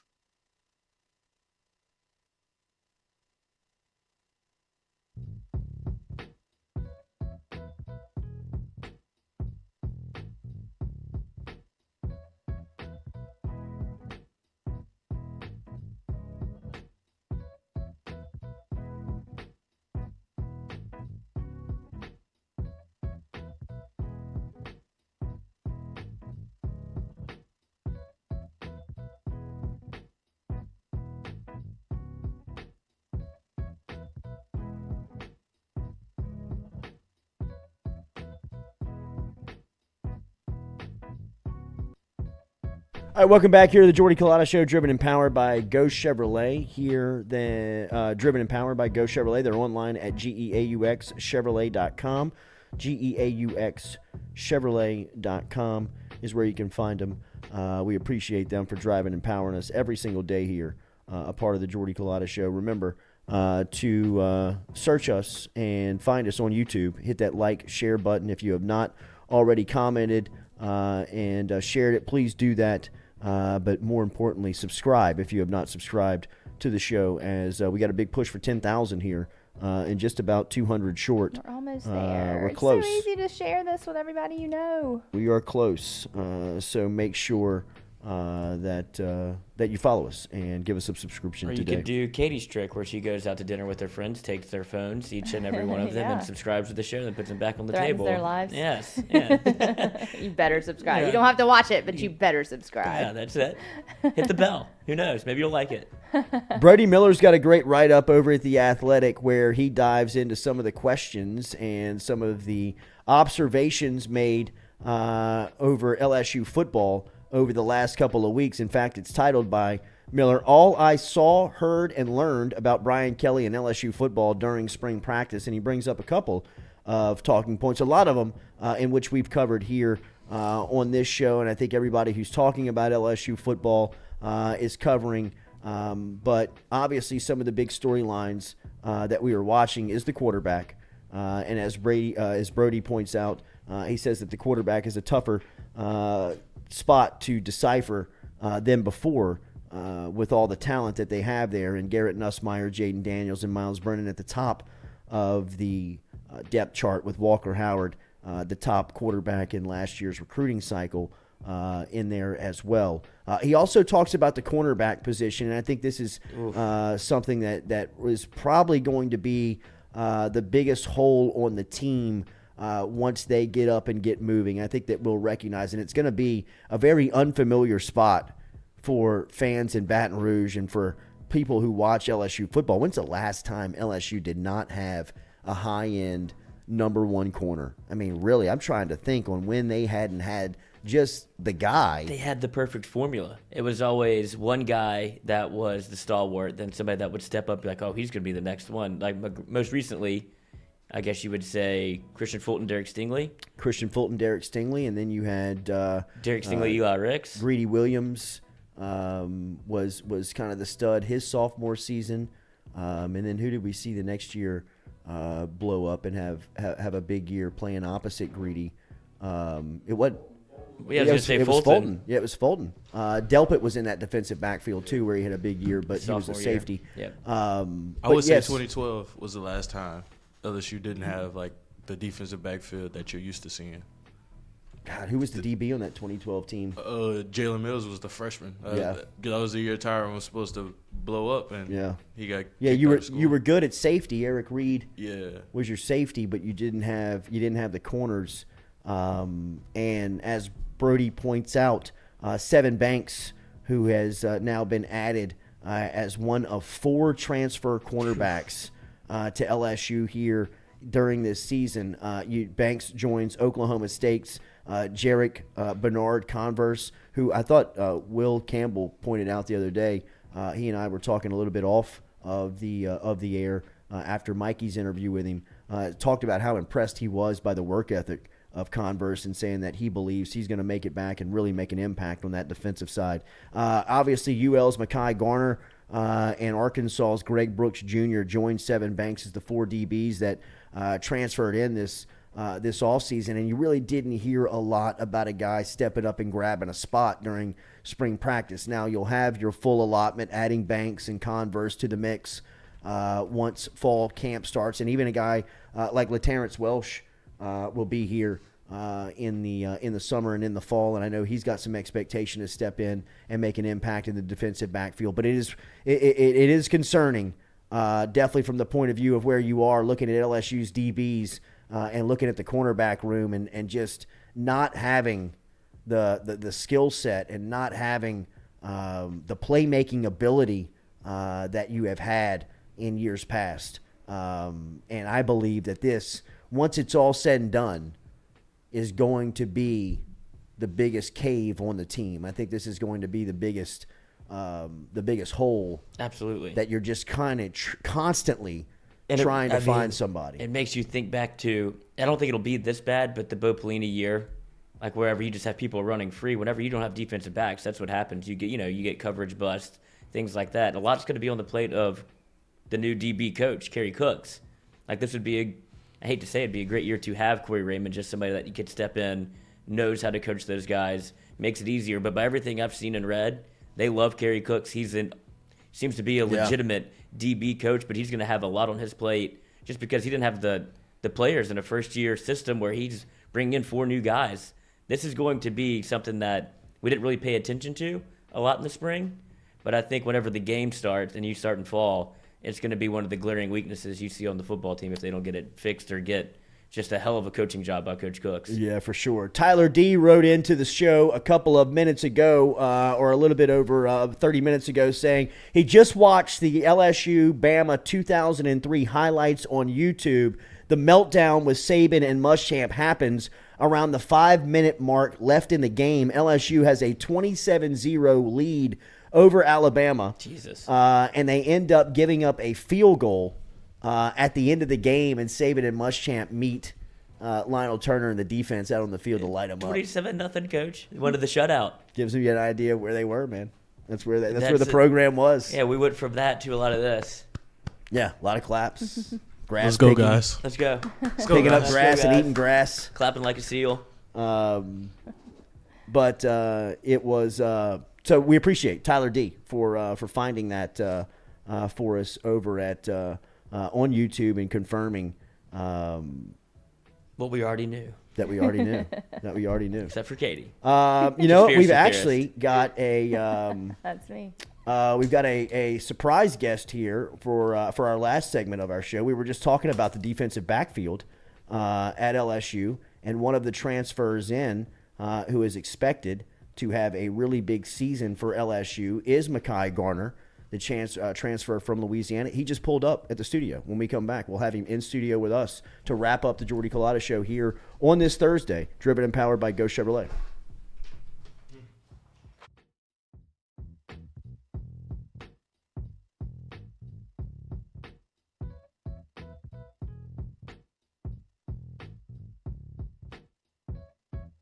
Shout out to Tom Granning from everybody over here at FM Digital Media.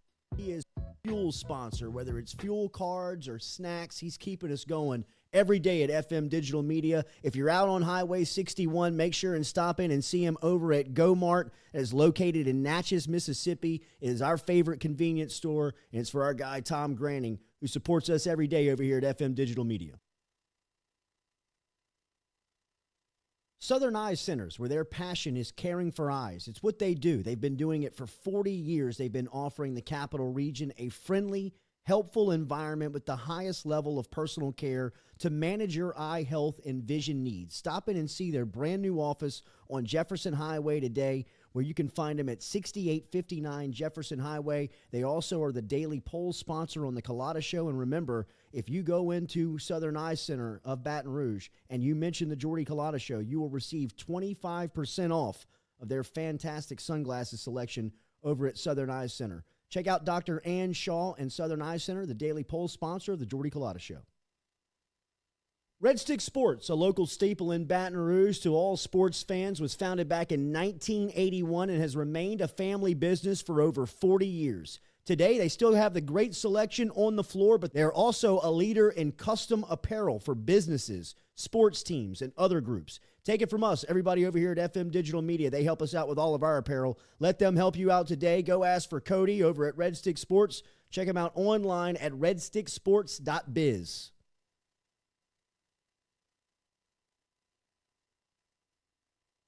Go Chevrolet is proud to announce Go Express Auto Sales, the new used car lot located in the capital city of Baton Rouge, Louisiana, at 11522 Florida Boulevard. Go Express Auto Sales is online at goexpressautosales.com, or you can search them on Facebook and social media at Go Express Auto Sales, the newest addition to the family of Go Chevrolet. Remember, Go Chevrolet is located down in Laplace, Louisiana, but now welcoming aboard Go Express, the new used car lot located in Baton Rouge, Louisiana at 11522 Florida Boulevard.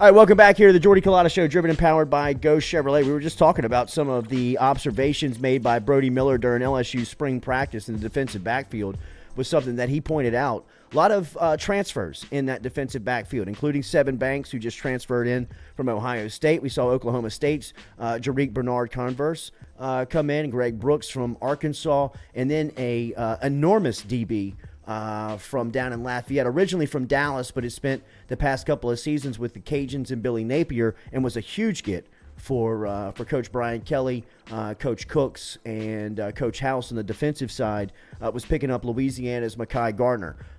Garner stepped in and really had some nice battles during spring practice. He was one of the bright spots when you go out there and ask, man, who's 22? Look at the size on this guy, this DB, and has really kind of found his way on the practice field. And he joins us now here on the Jordy Culotta Show. Makai, good morning, man. Thanks for joining us. I'm glad to be here. What's good? Man, it's good to have you. Tell me a little bit about your story and how you ended up in Baton Rouge. You're originally from Dallas.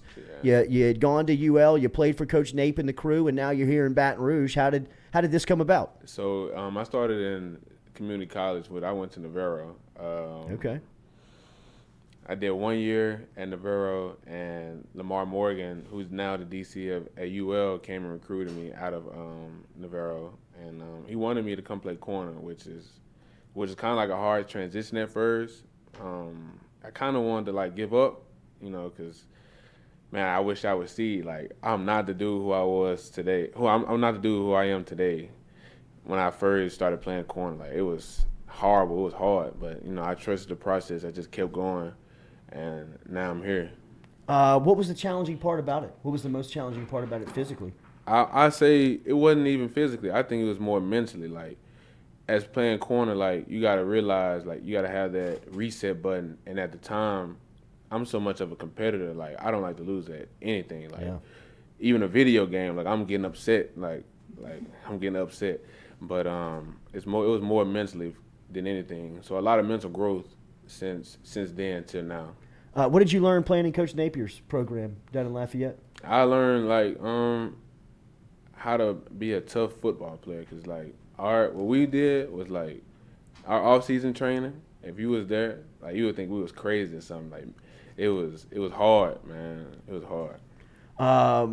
Now the transition to LSU. Tell me how you got to LSU. How did you get recruited to LSU, and when did you make up your mind that LSU was the place? I'd say I made up my mind that I wanted to come to LSU first when I got in the port and I seen that like Stingley was leaving, like all the corners, and I just seen like it was just an opportunity, another opportunity to show my skills, especially at this level in the SEC, which is like basically like the NFL, like you just getting ready for the NFL. So I mean that how I got here, Coach Cooks recruited me in. You know what I'm saying? We had like multiple talks. Like I thought he was gonna be my coach, but turned out Coach Steeps was my coach, and he's doing a hell of a job, man. That dude right there has changed me, like mentally and physically, like making me step up and be a leader in this room, because I felt like that they probably didn't have as much leadership last year as it is now. So like everyone sees me as like the leader in this corner group, and it's kind of like a hard pill to swallow, because you know most people not gonna like you, or like not a lot of people are gonna agree with you, but you know it is what it is. It comes with it, with being a leader. But this is something I always want to do, is lead my room, and so this is my opportunity to do it. You mentioned Coach Steeples. We've heard a lot of positive remarks about him, man, and obviously you kind of carrying that over. How has he made such an impact on you in such a short time?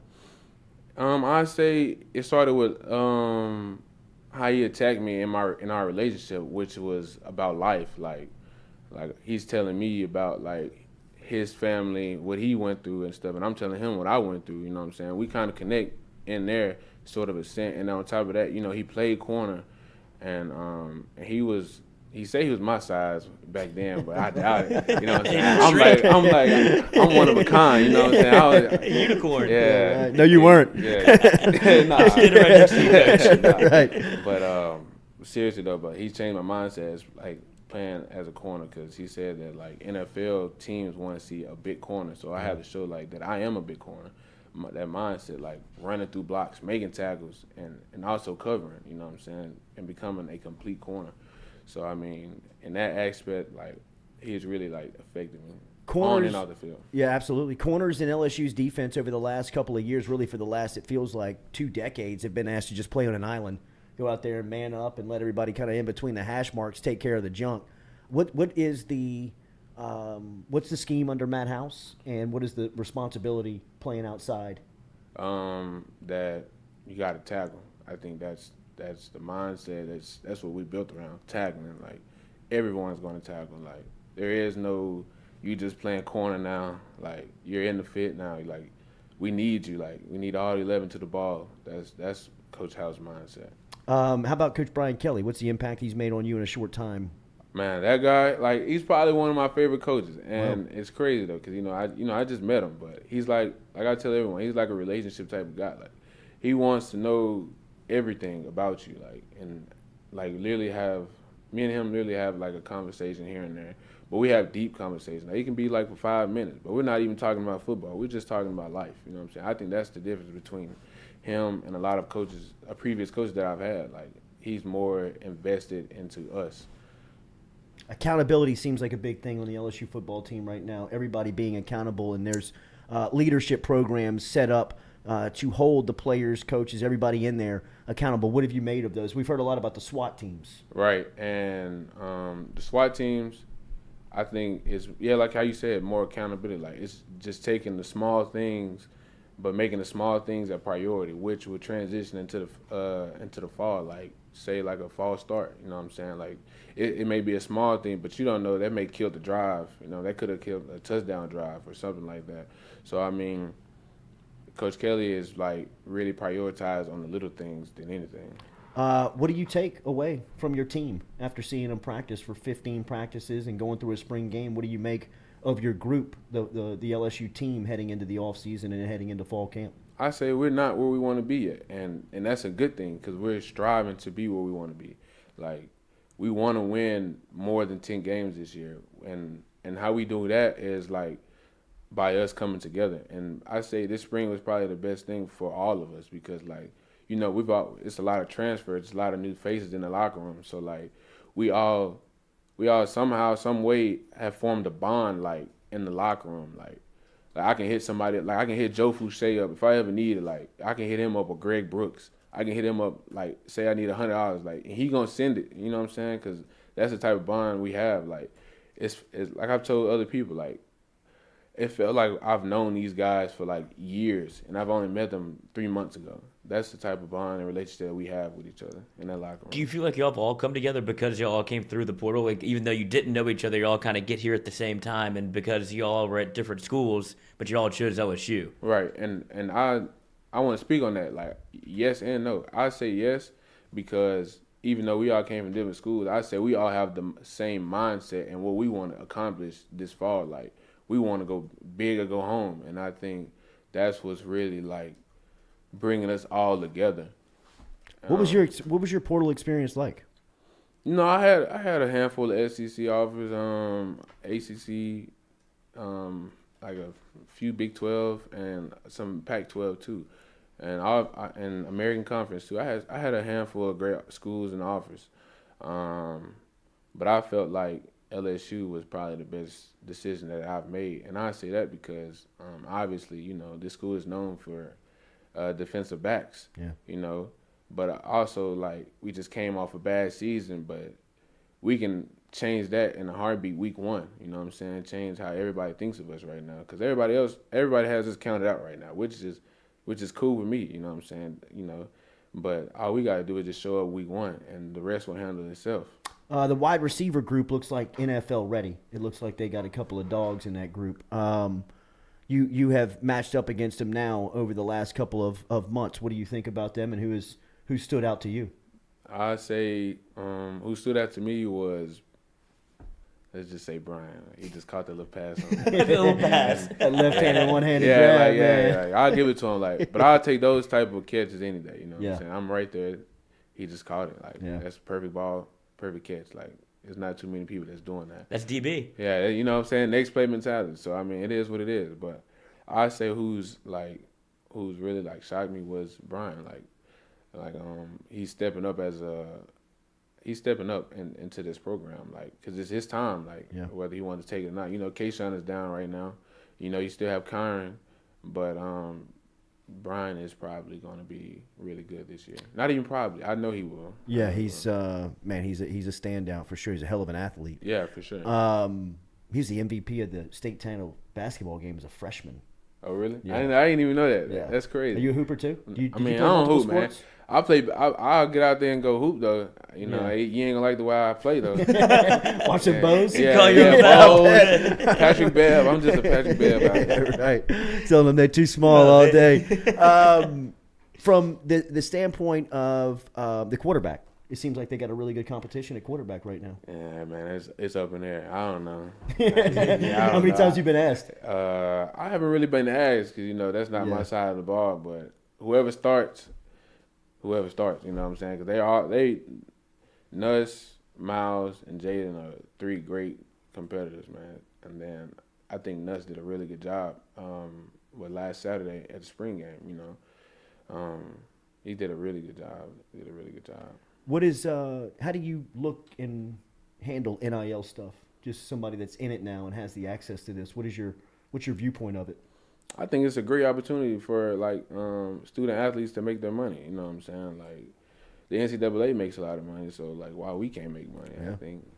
I think everyone should try to grow their brand, and my brand was the heavy champ movement. Like, I felt like the situations that I've handled in my life were like were really, really like hard, you know what I'm saying? Like, really hard. Traumatizing too sometimes. But it is what it is. But I kept going, I kept pushing though. So I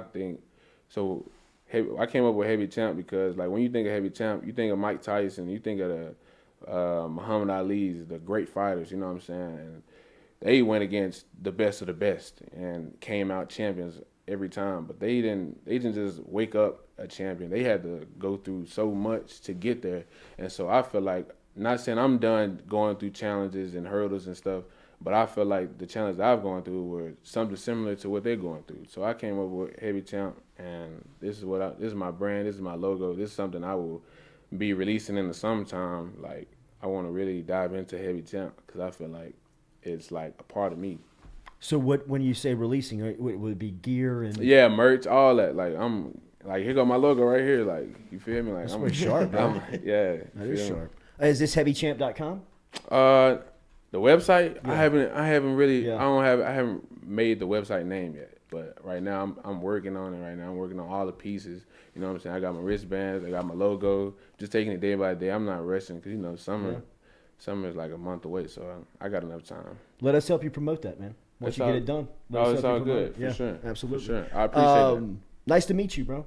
Same you got to be looking forward to this, huh? I mean, how much are you looking forward to next season? Man, I'm excited, man. I've been telling my closest friends, like, who I met in community college, like, we're all close. So, I mean, I talk to them almost every day. And I've told them, like, I'm so excited for the season and for this team, like, because I feel like we can actually do something big. Not even think, like, I know we will. Like, I just know it. And me stepping up as a leader, being a vocal leader, like, it has helped me better myself too, because like I can't do everything that I used to get away with, because people actually are looking at me and they're actually like following me in every step that I do. So I mean, I have to make the right decision every time, you know, even if it's the hard one. So I mean, I'm ready for this season. I'm ready. I'm very excited for this season. Another leader of Brian Kelly's defense on LSU. Go ahead. I was going to say, Nick Storrs came in, the LSU tight end, yesterday, and he said the same thing. He's like, I keep hearing the word rebuild around LSU football. He's like, this ain't no rebuild. And I'm glad he said that too, because he's right. Like, I was watching it last night or this morning. I seen it and I was like, man, like, he's not lying. Like, I'm trying to tell you, like, it does not feel like we're rebuilding in our system right now. I feel like we finna hit some curve or something like that. We finna just go up, like go crazy or something. I don't know, but it's gonna be an exciting season, man. Where do you think Sting goes tonight?